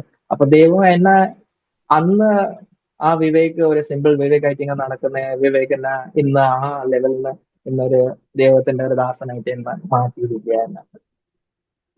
അപ്പൊ ഇങ്ങനെയാ എന്റെ ഒരു സമയമായിരുന്നു ദൈവത്തിന്റെ ലൈഫിൻ്റെ കൂടെ. സ്റ്റോറി എന്ന് പറഞ്ഞാൽ. Yes yes yes. അതായത് ആ അപ്പൊ പപ്പായുടെ മുറിക്കകത്ത് അന്ന് രാത്രിയിൽ അല്ലേ ആ സ്നാനപ്പെടേണ്ട എന്ന് പറഞ്ഞ് പപ്പ യെസ് വാശി യെസ്. പിടിച്ചിരിക്കുന്ന ദിവസം ഒരു പക്ഷേ അതെ, അന്ന് അന്നായിരുന്നു ദൈവത്തിന്റെ ഒരു ഫസ്റ്റ് എൻട്രൻസ് എന്റെ വീട്ടിലേക്ക് ഞാൻ കാണുന്നത്. അതെ, പിന്നെയാണ് സ്ലോലി സ്ലോലി ഓരോന്നായിട്ട് ഞങ്ങൾ കാണുന്നത്. പിന്നെ ഒരു ടെസ്റ്റിമണി ഞാൻ കൂടി പറയാൻ ഇതുണ്ട്. അതായത് ഏഞ്ചലിക് വെജിറ്റേഷൻ എന്ന് പറയുന്നത് ഞാൻ പറയാൻ വന്നത്. അതായത് എന്റെ EMI ഉണ്ടായിരുന്നു. ഞാൻ ഒരു സ്കൂട്ടി എടുത്തായിരുന്നു. അപ്പൊ സ്കൂട്ടിയുടെ EMI ആയിരുന്നു. EMIക്ക് എന്റെ കയ്യിൽ കാശ് ഉണ്ടായിരുന്നില്ല. ഞാൻ കാശ് ഓൺലൈൻ അല്ലേ ട്രാൻസാക്ഷൻ ആവുന്നത്, ECS അതില് ബാങ്ക് ട്രാൻസാക്ഷൻ ആവുന്നത്. അപ്പോ ഞാൻ വെയിറ്റിംഗിലായിരുന്നു. ഇനിയിപ്പോ കാശ് ഇടുന്ന എന്റെ സാലറി വന്നില്ല എന്നുള്ള ഇതിലായിരുന്നു. അപ്പോ ഞാൻ ഒരു ബ്രദറോട് പറഞ്ഞ, നീ എന്റെ ഇതിലേക്ക് ട്രാൻസാക്ഷൻ ചെയ്ത് വെച്ചോ, ഞാൻ വന്നു കഴിഞ്ഞാൽ ഞാൻ അങ്ങോട്ട് തരാന്നുള്ള ഇതിലായിരുന്നു. അപ്പോ പറഞ്ഞപ്പോ ആള് പറഞ്ഞു, ഞാൻ വൈകിട്ട് ഇട്ട് തരാന്ന്. നാളെയല്ലേ ട്രാൻസാക്ഷൻ ആവുന്നത്, ഞാൻ വൈകിട്ട് ഇട്ടാന്ന്. ഞാൻ ഓക്കെ എന്ന് പറഞ്ഞു. ഞാൻ ജസ്റ്റ് ജോഗേശ്വരി വഴി കൂടെ ഇങ്ങനെ പോയിക്കൊണ്ടിരിക്കുമ്പോ പെട്ടെന്ന് ഒരു ഒരു ബ്ലൈൻഡ് ഒരു ലേഡി ആയിരുന്നു. ഒരു വയസ്സ് പറയാം, ഒരു 80 ക്രോസ് ആയിരുന്നു. ആ പുള്ളിക്കാരിക്ക് ഇങ്ങനെ ഈ ഒരു സ്റ്റിക്ക് ഉണ്ടാവില്ല ബ്ലൈൻഡുകാരുടെ കയ്യിൽ, ആ സ്റ്റിക്ക് കൊണ്ട് അങ്ങനെ നിൽക്കുക. എന്നിട്ട് എന്റെ ആക്ടിവയുടെ മുകളിൽ ഇങ്ങനെ വന്നിങ്ങനെ തട്ടി. അപ്പോ ഞാൻ പറഞ്ഞത്, നിങ്ങൾക്ക് എവിടെയാ പോകേണ്ടതെന്ന് പറഞ്ഞു. എന്നോട് പറഞ്ഞു, ആ റോഡ് അങ്ങോട്ട് ക്രോസ് ചെയ്യണം എന്ന് പറഞ്ഞു. അപ്പൊ ഞാൻ പറഞ്ഞു, ശരി ഞാൻ ക്രോസ് ചെയ്തു. ഞാൻ ബൈക്ക് ഒരു സൈഡിൽ വെച്ച് സ്കൂട്ടി, എന്നിട്ട് ഞാൻ ആ പുള്ളി ഇങ്ങനെ സ്ത്രീ ഇങ്ങനെ കൊണ്ടുപോയി ഇങ്ങനെ. എന്നിട്ട് ഒരു ഡിവൈഡർ ക്രോസ് ചെയ്യുമ്പോൾ അങ്ങനെ കുറച്ചിങ്ങനെ ഇതായി, ഞാൻ ഇങ്ങനെ പിടിച്ച് എന്നിട്ട് അങ്ങോട്ട് കൊണ്ടുപോയി. അപ്പൊ ആ സൈഡിൽ ചെന്നപ്പോ ഞാൻ പറഞ്ഞു, നിങ്ങൾക്ക് ഇപ്പൊ എവിടെയാ പോകണ്ടെന്ന്. അപ്പൊ പറഞ്ഞു, അവിടെ ഒരു ആ, ഇത് ഫോർച്യൂണർ നിൽക്കുന്നുണ്ടാവോ അവിടെ. അപ്പൊ ഞാൻ പറഞ്ഞു, വൈറ്റ് കളർ ഒരു ഫോർച്യൂണർ കാണാം, അത് തന്നെ അത് തന്നെ. അപ്പൊ ഞാൻ വിചാരിച്ചു ഫോർച്യൂണർ ഒക്കെ ഉണ്ട്, പക്ഷെ ഡ്രൈവർ ഉണ്ട് അതിനകത്ത്. അപ്പൊ ഡ്രൈവർ എന്താ ഇവരെ കൂട്ടാൻ വന്നിട്ടില്ലെന്ന് അങ്ങനെയാ ഒരു മനസ്സിൽ വന്നു. ബ്ലാക്ക് ഗ്ലാസ് നമുക്ക്. എന്നിട്ട് ഞാൻ ആ വണ്ടിയെ കൊണ്ടുപോയി. എന്നിട്ട് ഞാൻ അവിടെ ഇരുത്തി, ആ വണ്ടിയുടെ ഡോറ് തുറന്ന് അതിനകത്ത് ഇരുത്തി. അപ്പൊ ഞാൻ നോക്കി, അപ്പൊ ഡ്രൈവർ ഉണ്ട് അതിനകത്ത്. അപ്പൊ ഞാൻ പറയാൻ വിചാരിച്ചതാ, നിങ്ങൾ വന്നിട്ട് പിക്ക് ചെയ്യണ്ടേ, ഇങ്ങനെ ആന്റി ഇങ്ങനെ ഒറ്റയ്ക്ക് ഇങ്ങനെ വിട്ടിരിക്കുന്നു. അപ്പൊ ഞാനൊന്നും മിണ്ടിയില്ല. ഞാൻ ക്ലോസ് ചെയ്യുമ്പോ ഒരു ഫുൾ ആ ആന്റി പറയുന്നത് thank you, God bless you എന്ന് പറഞ്ഞ് ഞാൻ വാതിലടച്ചു. അങ്ങനെ ആ വണ്ടി പോയി. ഞാൻ പിന്നെയും എന്റെ ആക്ടിവേറ്റ് എടുത്ത് വന്നപ്പോ ഞാൻ ഇങ്ങനെ തട്ടി ഇങ്ങനെ കൈ ഇങ്ങനെ ഇതായതേ ഉള്ളൂ. എന്താ ഹെവിനെസ് തോന്നി. കൈ ഇട്ട് നോക്കിയപ്പോ എക്സാക്ട് എമൗണ്ട് ആയിരുന്നു എന്റെ EMI-ക്കുള്ളത്. അപ്പൊ ആ എമൗണ്ട് ഞാൻ കണ്ടപ്പോ ഞാൻ ഷോക്കായി. കാരണം എന്റെ കയ്യിൽ ഒരു കാശ് ഉണ്ടായിരുന്നില്ല. എക്സാക്ട് എമൗണ്ട് എന്റെ കയ്യിൽ ദൈവം ആ സമയത്ത് വന്നു. അത് ഒരു വലിയൊരു മിറാക്കിൾ ആയിരുന്നു ആ സമയത്ത്. അതാരാണ് ഈ ബ്ലൈൻഡ് വുമൺ അല്ലേ? ഒരു ആ വുമൻ ആരാന്ന് അറിയില്ല. ആ വുമനെ ഞാൻ ഫോളോ ചെയ്യാൻ പറ്റില്ല, കാരണം ഡിവൈഡർ ഉള്ള കാരണം. അത് യൂട്ടേൺ എടുത്തിട്ട് ഞാൻ ആ പോകണ്ടെങ്കിലും വലിയ ഒരു യൂട്ടേൺ ആണ് അത്. അങ്ങനെ ഇങ്ങോട്ട് വരണ്ടെങ്കിൽ ആ സമയത്ത് ട്രാഫിക് ജാമും എല്ലാം ആയി. എന്നിട്ട് ആ വണ്ടിയെ വാനിഷായി ആ സമയത്ത്. അപ്പൊ അവരെ എനിക്കറിയത്തില്ല കണ്ടാൽ അത് അവരെ ആരാണ്. കണ്ടാൽ എങ്ങനെയായിരുന്നു? അങ്ങനെ ഒരു ഫോർച്യൂണറിൽ വരത്തക്ക ഒരു റിച്ച് സ്ത്രീയുടെ രീതിയായിരുന്നു? ഇല്ല അല്ല, ഒരു റിച്ച് സ്ത്രീ അല്ല, ഒന്നുമല്ല. ഒരു സിമ്പിൾ ഒരു നോർമൽ ഒരു സാരി ഉടുത്തോണ്ടുള്ള ഒരു സ്ത്രീ ആയിരുന്നു. അതും ഒരു ക്രീമിഷ് കളറും പിന്നെ ഗോൾഡനിഷ് അതിന്റെ ബോർഡർ, ഇത്ര എനിക്ക് ഓർമ്മയുണ്ട്. പിന്നെ കണ്ണിൽ ഒരു കണ്ണാടിയൊക്കെ വെച്ചിട്ട് ഇങ്ങനെ ഇതായിരുന്നു, തലയിൽ കൂടെ ഇങ്ങനെ ഇട്ടിട്ടായിരുന്നു. എന്നിട്ട് ഒരു സ്റ്റിക്ക് ഉണ്ടായിരുന്നു കയ്യിൽ. അപ്പോ ഇങ്ങനെ ഇങ്ങനെ ഇങ്ങനെ ഇങ്ങനെ തപ്പി തപ്പി പോകുന്ന. അപ്പൊ ഞാൻ പിടിച്ചിട്ടുണ്ട് ശരിക്ക്, കാരണം ഭയങ്കര ഏജ് ആയിരുന്നു, 80 ക്രോസ് ആയിരുന്നു അങ്ങനെ പറയാം. ഭയങ്കര തിന്നുക, കുറെ ഇതായിരുന്നു. അപ്പൊ ഞാൻ അങ്ങനെയാണ് അവരെ കൊണ്ടുപോയത്. അപ്പൊ ആ എനിക്കൊരു വലിയ ഇതായിരുന്നു. അതല്ലാത്ത ഇത് കഴിഞ്ഞിട്ട് രണ്ടാമത്തെ ഒരു മിറാക്കിൾ ഇതേപോലെ തന്നെ. അതായത് എനിക്ക് ഈ ഇങ്ങനെ തന്നെ EMI, എന്റെ ലാസ്റ്റ് EMI എനിക്ക് അടക്കാനുള്ളത്. ആ സമയത്ത് എന്റെ കയ്യിൽ ഉണ്ടായിരുന്നില്ല. അപ്പോ ഞാൻ ഒന്നും ആ സമയത്ത് ഞാൻ അത് ശ്രദ്ധയിൽ വന്നില്ല. പക്ഷെ ഞാൻ ഇങ്ങനെ എനിക്ക് ആ മെസ്സേജ് വന്നു, ഇങ്ങനെ നിങ്ങളുടെ EMI കട്ടാകുമ്പോൾ ബാങ്കിൽ ഇത്ര എമൗണ്ട് റെഡി വെക്കണം എന്നുള്ളതില് 3000 രൂപയാണ് വരുന്നത് എപ്പോഴും. അപ്പൊ ആ ട്രാൻസാക്ഷൻ അത് വരിക എന്ന് പറയുമ്പോൾ ആ ഞാൻ നോക്കി. അത് ഞാൻ എന്റെ ആക്ടിവയിൽ ഇങ്ങനെ ഒരു സ്റ്റാൻഡ് ഉണ്ട്, അവിടെ ഇങ്ങനെ വെച്ചിട്ടാണ് ഞാൻ അത് നോക്കിയത്. അപ്പൊ തന്നെ ഒരു ബൈക്ക് എന്റെ ഇതിൽ വന്നിട്ട് ഇങ്ങനെ ക്രോസ് ആക്കിയിട്ട് ഇങ്ങനെ ഓപ്പോസിറ്റ് ഡയറക്ഷൻ. ഞാൻ ബ്രിഡ്ജ് കയറിക്കൊണ്ടിരിക്കാൻ പോകുമ്പോൾ ഇവൻ ഇങ്ങനെ ക്രോസ് ആയിട്ട് വന്നിട്ട് ഇങ്ങനെ താഴത്ത് കൂടെ ഇങ്ങനെ പോയി. കുറച്ച് അങ്ങോട്ട് പോയപ്പോ ഇങ്ങനെ മറിഞ്ഞിട്ട് ആ ബൈക്ക് വീണ്. ഹെൽമെറ്റ് ഇട്ടുകൊണ്ടിരിക്കുക, ഡാർക്ക് ഹെൽമെറ്റ് ആണ്, ഒരു വൈറ്റ് ഷർട്ടും ബ്രൗൺ പാന്റ് ഇട്ടിന്, ഒരു ബാഗ് ഉണ്ട്. എന്നിട്ട് ഇങ്ങനെ മറിഞ്ഞ് വീണ്. എന്നിട്ട് ബൈക്ക് മൊത്തം ഇങ്ങനെ നരങ്ങി ഇതായിട്ട് പോയി, ക്രാഷ് ആയിട്ട്. അപ്പൊ ഞാൻ പെട്ടെന്ന് എന്ത് ചെയ്ത്, എന്റെ ആക്ടിവ ഞാൻ അവിടെ നിർത്തി. എന്നിട്ട് ഞാൻ ഓടിയത് അയാളെ പിടിക്കാൻ വേണ്ടിയിട്ടാണ്, അയാളെ ഹെൽപ്പ് ചെയ്യാൻ വേണ്ടി. അപ്പോ ഞാൻ അയാളുടെ ബൈക്കും ക്രോസ് ചെയ്തിട്ട്, ആ ബൈക്ക് ഇവിടെ ഒരു സൈഡിൽ ഇരിക്കുന്നുണ്ട്. അപ്പൊ ആൾക്കാരെല്ലാം വന്ന് ഓടി അയാളെ ബൈക്ക് ഒന്ന് സൈഡിൽ. ഞാൻ അയാളെ പൊക്കി. എന്നിട്ട് അയാളെ പൊക്കിയിട്ട് ഞാൻ പറഞ്ഞു, നിങ്ങൾക്ക് വല്ല പറ്റിയോ? ഞാൻ പറഞ്ഞു, ഇത്ര സ്പീഡിലും തന്നെ ഓടിക്കേണ്ട ആവശ്യമോ? ഒന്നും മിണ്ടുന്നില്ല. അപ്പോ ഹെൽമെറ്റ് തുറക്കുന്നില്ല. ഞാൻ പറഞ്ഞു, ഒരു കാര്യം ചെയ്യും, നിങ്ങൾ ഹെൽമെറ്റ് ഇത്രയും നിങ്ങൾ വീണല്ല. നെയ് നെയ് നെയ് ടീക്കെ എന്ന് പറയുന്നു. എന്നിട്ട് ആളെ ഞാൻ ഇരുത്തി ആ ഡിവൈഡറിന്റെ മുകളിൽ. അപ്പൊ ഇരിക്കാനും അയാൾ റെഡിയല്ല. എന്നിട്ട് പെട്ടെന്ന് പറഞ്ഞ എന്റെ ബൈക്ക് തന്നാണ്. എന്നിട്ട് ബൈക്ക് എടുത്തു, ഒറ്റ പോക്ക് പോയി. അങ്ങനെ പോക്ക് പോയപ്പോ ആൾക്കാരെല്ലാം എന്നോട് പറഞ്ഞു, എങ്ങനത്തെ ഒരു ആളാണ് ഇത്രയും വീണിട്ടും ഇത്രയും, ഇവർക്കൊക്കെ എവിടെയാ പോണ്ട എങ്ങനെയാന്നൊക്കെ പറഞ്ഞു. ഞാനും പറഞ്ഞു, ഇവിടെ പോകാനാ ഇത്ര സ്പീഡിൽ ഇത്ര ഓടിക്കുന്നത്, എന്നെ ക്രോസ് ചെയ്തിട്ടായിരുന്നു പോയതെന്ന് പറഞ്ഞു. പിന്നെ എനിക്ക് ഓർമ്മ വന്ന എന്റെ മൊബൈൽ ആ ബൈക്കിൽ തന്നെ ഉണ്ട്, എന്റെ ആക്ടിവയിൽ തന്നെ. ഞാൻ ഓടിച്ചെന്ന് അവിടെ ആക്ടിവയില്. അപ്പൊ നോക്കിയപ്പോ പറഞ്ഞു, എന്റെ ആക്ടിവയിൽ ആ മൊബൈല് ആൾക്കാർ എടുത്തു പോവല്ലോ, കാരണം കുറെ ആൾക്കാർ വന്നായിരുന്നു ആ സ്ഥലത്ത് ആക്സിഡന്റ് കണ്ടിട്ട്. എന്നിട്ട് ഞാൻ പെട്ടെന്നുള്ള ബ്രേക്ക് ആയിരുന്നു അടിച്ചത്. അപ്പോ ഞാൻ അവിടെ തന്നെ ബൈക്ക് സൈഡിൽ നിർത്തിയിട്ടാണ് ഞാൻ അങ്ങോട്ട് ഓടിയത്. അപ്പോ മൊബൈൽ അവിടെ തന്നെ ഉണ്ട്. ഞാൻ ഓടി നോക്കിയപ്പോ എന്റെ മൊബൈൽ അവിടെ തന്നെ ഉണ്ട്. ഞാൻ ഇങ്ങനെ പറഞ്ഞു, താങ്ക് ഗോഡ്. ഇങ്ങനെ ചെയ്തപ്പോ ഇവിടെ നോക്കുമ്പോ പിന്നെയും അതിന്റെ അത് കാശ്. അത് എവിടുന്നാ വന്നെന്ന് ആരാ തന്നെന്ന് ഒന്നും അറിയില്ല ആ സമയം. എന്നിട്ട് പിന്നെ ഇത് എന്റെ പോക്കറ്റിൽ വന്ന്. പക്ഷെ ട്രാൻസാക്ഷന്റെ അവിടെ മോർണിംഗ് അവിടെ നോക്കുന്നത് അതിൽ വരുന്നത്, എനിക്ക് ഇപ്പോഴും ആ മെയിലിൽ ഞാൻ അത് കോപ്പി സേവ് ചെയ്തിട്ടുണ്ട്. അതിനകത്ത് വരുന്നത്, നിങ്ങളുടെ എമൗണ്ട് ഓൾറെഡി പെയ്ഡ്, ഞാൻ അടച്ചിട്ടില്ല, പെയ്ഡാ കാണിക്കുന്നത്. എന്റെ കീശയിൽ ഇപ്പോൾ പൈസയുണ്ട്. അങ്ങനെ. ദൈവം നമ്മുടെ പ്രൊവൈഡറാണ്, നമ്മുടെ അതെ, ആവശ്യങ്ങളിലെ ദൈവം കർത്താവ്. നമ്മളെ പ്രവചനം.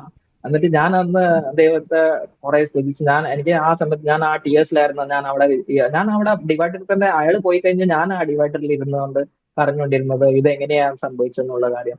കാരണം ആ സമയത്ത് എന്റെ കയ്യിൽ ഒറ്റ കാശ് ഉണ്ടായിരുന്നില്ല. ഞാൻ സാലറി എന്റെ ഡിലേ ആയി.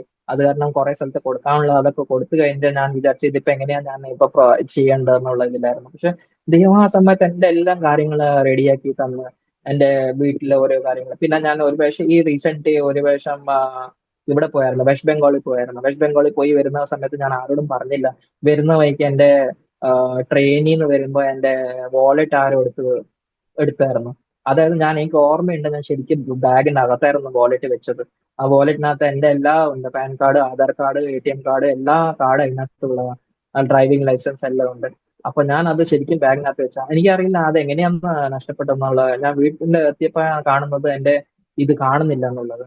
എന്നിട്ട് ഞാൻ കുറച്ച് വറീഡായി. ഞാൻ പ്രാർത്ഥിക്കാൻ തുടങ്ങി. ഞാൻ പറഞ്ഞു രണ്ട് മൂന്ന് ആൾക്കാരോടും, നിങ്ങൾ പ്രാർത്ഥിക്കണം, എന്റെ ഇത് ഡോക്യുമെന്റ്സ് എല്ലാം പോയി എന്റെ, എനിക്ക് കിട്ടുന്നില്ല എന്ന്.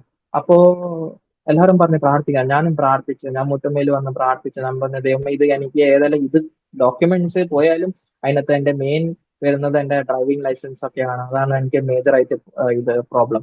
അപ്പോ എങ്ങനെയൊക്കെ ഞാൻ കഷ്ടപ്പെട്ട്, കാരണം വാടക വീട്ടിലായിരുന്നു, ഇതൊന്നും ഉണ്ടാക്കാൻ കുറെ പ്രയാസമാണ്. അതൊക്കെ എങ്ങനെയല്ല ദൈവം വഴി തുറന്ന് എനിക്ക് ഉണ്ടാക്കി തന്നതാണ്. അപ്പൊ ഞാൻ പറഞ്ഞു ഇതൊക്കെ പോയി കഴിഞ്ഞാൽ എനിക്ക് ഇനിയിപ്പോ പിന്നെയും ഉണ്ടാക്കണ്ടെങ്കിൽ ഭയങ്കര പ്രയാസമാണ്.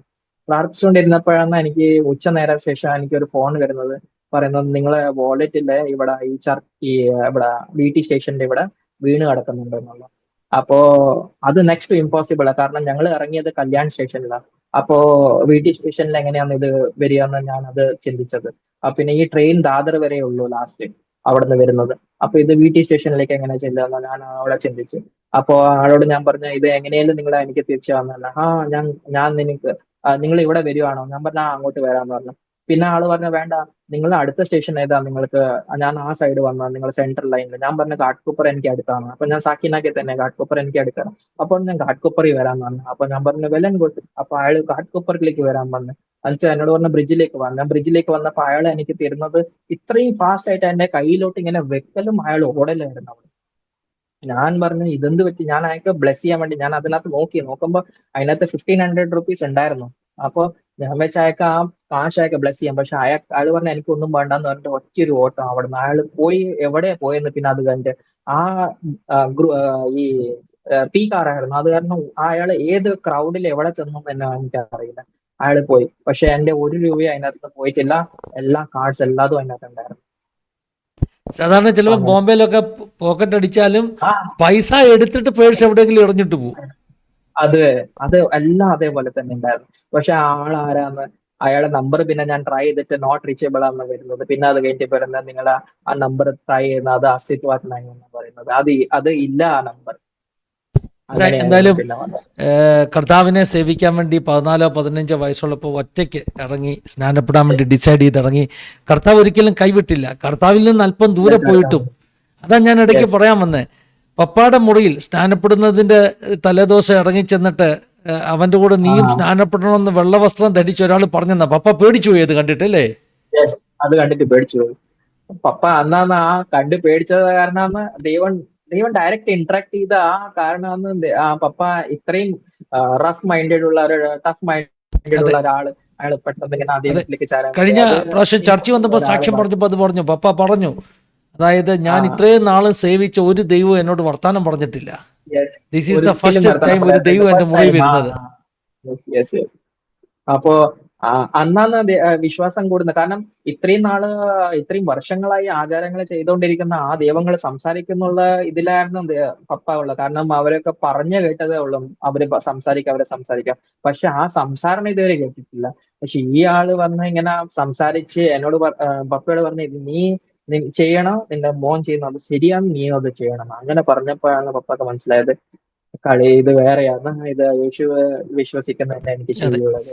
അപ്പം ഞാൻ പറഞ്ഞു വന്നത് അതേ ദൈവം തന്നെ നമ്മളാ യെസ് ഒരു ഒരു ക്ലബിൽ പോയിരിക്കുമ്പോൾ ഒരു അനൗൺസ്മെൻറ്റ് കേൾക്കും. അതേ ദൈവമാണ് യെസ് വിവേകിനെ തിരിച്ചു വിളിച്ചത്. Yes Vivek where yes are yes you എന്ന് ചോദിച്ചത്. നീ എവിടെയാ, നിനക്കെന്താ യെസ് ഇവിടെ കാര്യം? ഇവിടെയാണ്. ദൈവം അതെ. കൈവിട്ടില്ല, നമ്മൾ എന്നിട്ട് പിന്മാറിപ്പോയിട്ടു അല്ലേ? അതെ അതെ അതെ അന്ന് ഇന്നും ആ, ദൈവത്തിന്റെ വചനത്തിലേക്ക് കൊണ്ടുവന്നത് എല്ലാം ഞാൻ വായിക്കുന്നത് ഒരു ഡിഫറെന്റ് ആയിട്ടുള്ള എനിക്ക് നോളജ് ആണ് ദൈവം വചനത്തിൽ നിന്നും തന്നുകൊണ്ടിരിക്കുന്നത്. കുറെ കാര്യങ്ങൾ പറയുന്നതും എല്ലാ ഒരു ആൾക്കാർ പറയുന്ന അതനുസരിച്ച് ഞാൻ ഗൂഗിള് നോക്കിയിട്ടില്ല, ഒരിക്കലും ഞാൻ അത് യൂട്യൂബിൽ കാണുന്നില്ല. പക്ഷെ അതല്ലാത്തത് ഞാൻ കുറെ പ്രാവശ്യം ട്രൈ ചെയ്ത്, ഞാൻ ചിലപ്പോൾ ഇത് കേട്ടാണോ ഇത് എവിടെന്നെങ്കിലും എനിക്ക് കിട്ടിയാണോ എന്ന് ഉള്ള ഒരു കറക്ഷന് വേണ്ടി ഞാൻ ചിലപ്പോൾ അങ്ങനെ നോക്കാറുണ്ട്.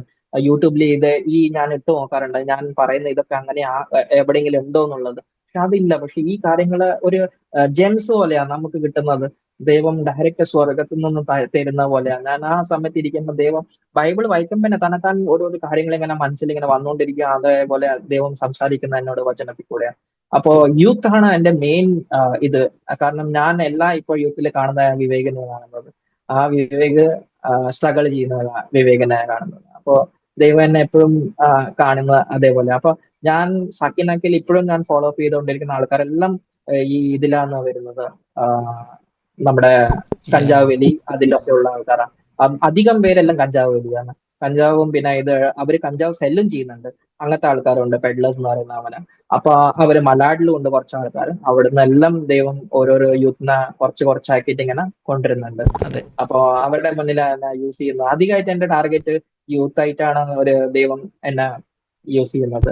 അവരുടെ കൂട്ടത്തിൽ ഇരിക്കാനും നിൽക്കാനും കോളേജ് സ്റ്റുഡൻസ് അവരെ എൻകറേജ് ചെയ്യാനും വേണ്ടിയിട്ടും. അപ്പൊ അങ്ങനെ കുറെ ലീഡേഴ്സ് റേസ് ചെയ്യാൻ വേണ്ടി അങ്ങനെ ദൈവം യൂസ് ചെയ്യുന്നത്. അതെ, ഓക്കെ. അപ്പം എനിക്കറിയാം സക്നാക്ക് കുറെ പ്രശ്നങ്ങളൊക്കെ ആയതുകൊണ്ട് അവിടെ പിന്നെ പോലീസ് തന്നെ പറഞ്ഞു ഇനി ഇവിടെ താമസിക്കേണ്ട പ്രശ്നമാണ്, അതുകൊണ്ട് കുറച്ച് താമസമൊക്കെ മാറ്റേണ്ടി വന്നു. താമസമൊക്കെ മാറ്റുന്നുണ്ട്. അവിടെ താമസിക്കും വേണ്ട, അവിടെ ആരോടും അധികമായിട്ട് ഇന്ററാക്ഷൻ വേണ്ട എന്നുള്ളതിലായിരുന്നു. എന്നെ മൊത്തം ടോട്ടലി ബോയ്ക്കോട്ട് ചെയ്തിരിക്കാം. ഞാൻ അവിടെ വരുന്നതും ഞാൻ പോകുന്നത് ഇപ്പൊ ആൾക്കാർക്ക് അറിയുന്നില്ല അധികമായിട്ട്. പക്ഷെ കുറെ ആൾക്കാർക്ക് അറിയാം ഞാൻ ഈ വീട്ടിലാണ് താമസിച്ചെടുക്കുന്നത്. ഈ വീട്ടിൽ ഇങ്ങനെ ഡിഫറെന്റ് വീട്ടിലാണ് ഞാൻ പ്രയർ ഗ്രൂപ്പ് സെൽ എടുത്തുകൊണ്ടിരിക്കുന്നത്. ഇപ്പൊ അങ്ങനെ നടക്കുന്നത്. കാരണം പബ്ലിക് ലൈറ്റ് ഇപ്പൊ എനിക്ക് സക്കിനാക്കയില് തീരെ എടുക്കാൻ അവരെ അലൗ ചെയ്തിട്ടില്ല. അതായത് എല്ലാവരും എന്നെ അറിയാം, അവിടുത്തെ ആൾക്കാർ എല്ലാവർക്കും അറിയാം എന്നെ. അപ്പൊ അവര് പറയുന്ന ഇവൻ കൺവേർഷൻ ഫാസ്റ്റ് ആയിട്ടാണ് ഇവൻ ഓരോരുത്തരെയും കൊണ്ടുവരുന്നത്. കാരണം ഞാൻ ഇപ്പൊ സാക്കിനാക്കിൽ ചെയ്തുകൊണ്ടിരിക്കുന്ന കുറെ ഫാമിലീസ് ഇപ്പം ആ സമയത്ത് ദിവാലി ഫെസ്റ്റിവൽ ഈ കന്തിൽ എന്ന് പറയുന്നില്ലേ, ലാൻഡൻ അവരിങ്ങനെ തൂക്കിയിടുന്ന ഈ വാതിക്കല് ഔട്ട്സൈഡ് ഇങ്ങനെ ഒരു ലാൻഡൻ ഒക്കെ വരുന്നില്ലേ, ആ ലാൻഡൻ എല്ലാം ഞാൻ കുറെ വീട്ടിൽ ഇപ്പം കാണുന്നില്ല. കാരണം അവരെല്ലാം വിശ്വസിച്ച് വന്ന് അവർക്കെല്ലാം അറിയാം യേശു ആരാണെന്നുള്ള കാര്യം.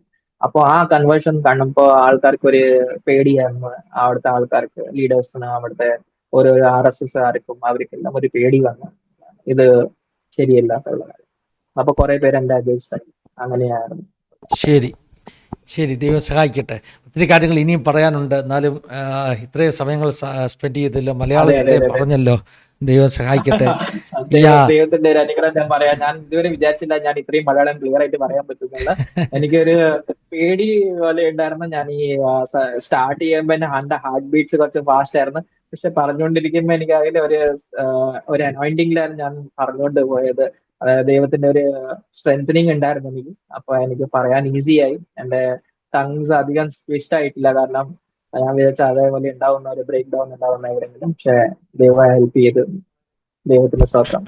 വളരെ അത്ഭുതകരമായ സാക്ഷ്യമാണ്. കാരണം അങ്ങനെ ഒരു കുടുംബ പശ്ചാത്തലത്തിൽ നിന്ന് കേരളത്തിൽ ഫേമസ് ആണ്, കേരളത്തിൽ ഒത്തിരി അറിയപ്പെടുന്നതാണ് നിങ്ങളുടെ ആ കുടുംബമൊക്കെ. ഞാനതിൻ്റെ പേരുകളൊന്നും ഇവിടെ പറയുന്നില്ല. എന്നാൽ അങ്ങനെ ഒരു പശ്ചാത്തലത്തിൽ നിന്ന് ഒരു വ്യക്തിയെ കർത്താവ് വിളിച്ച് ഇന്ന് യേശുവിൻ്റെ സേവ ചെയ്യുവാൻ കർത്താവ് ഒരുക്കിയതിനെ ഓർത്ത് ദൈവത്തിന് സ്തോത്രം ചെയ്യുന്നു. ദൈവനെ അനുഗ്രഹിക്കട്ടെ. മമ്മി ഇപ്പോഴും കൂടെ തന്നെ താമസിക്കുന്നു അല്ലേ? പെങ്ങളും മറ്റും വിവാഹം കഴിച്ചു പോയി.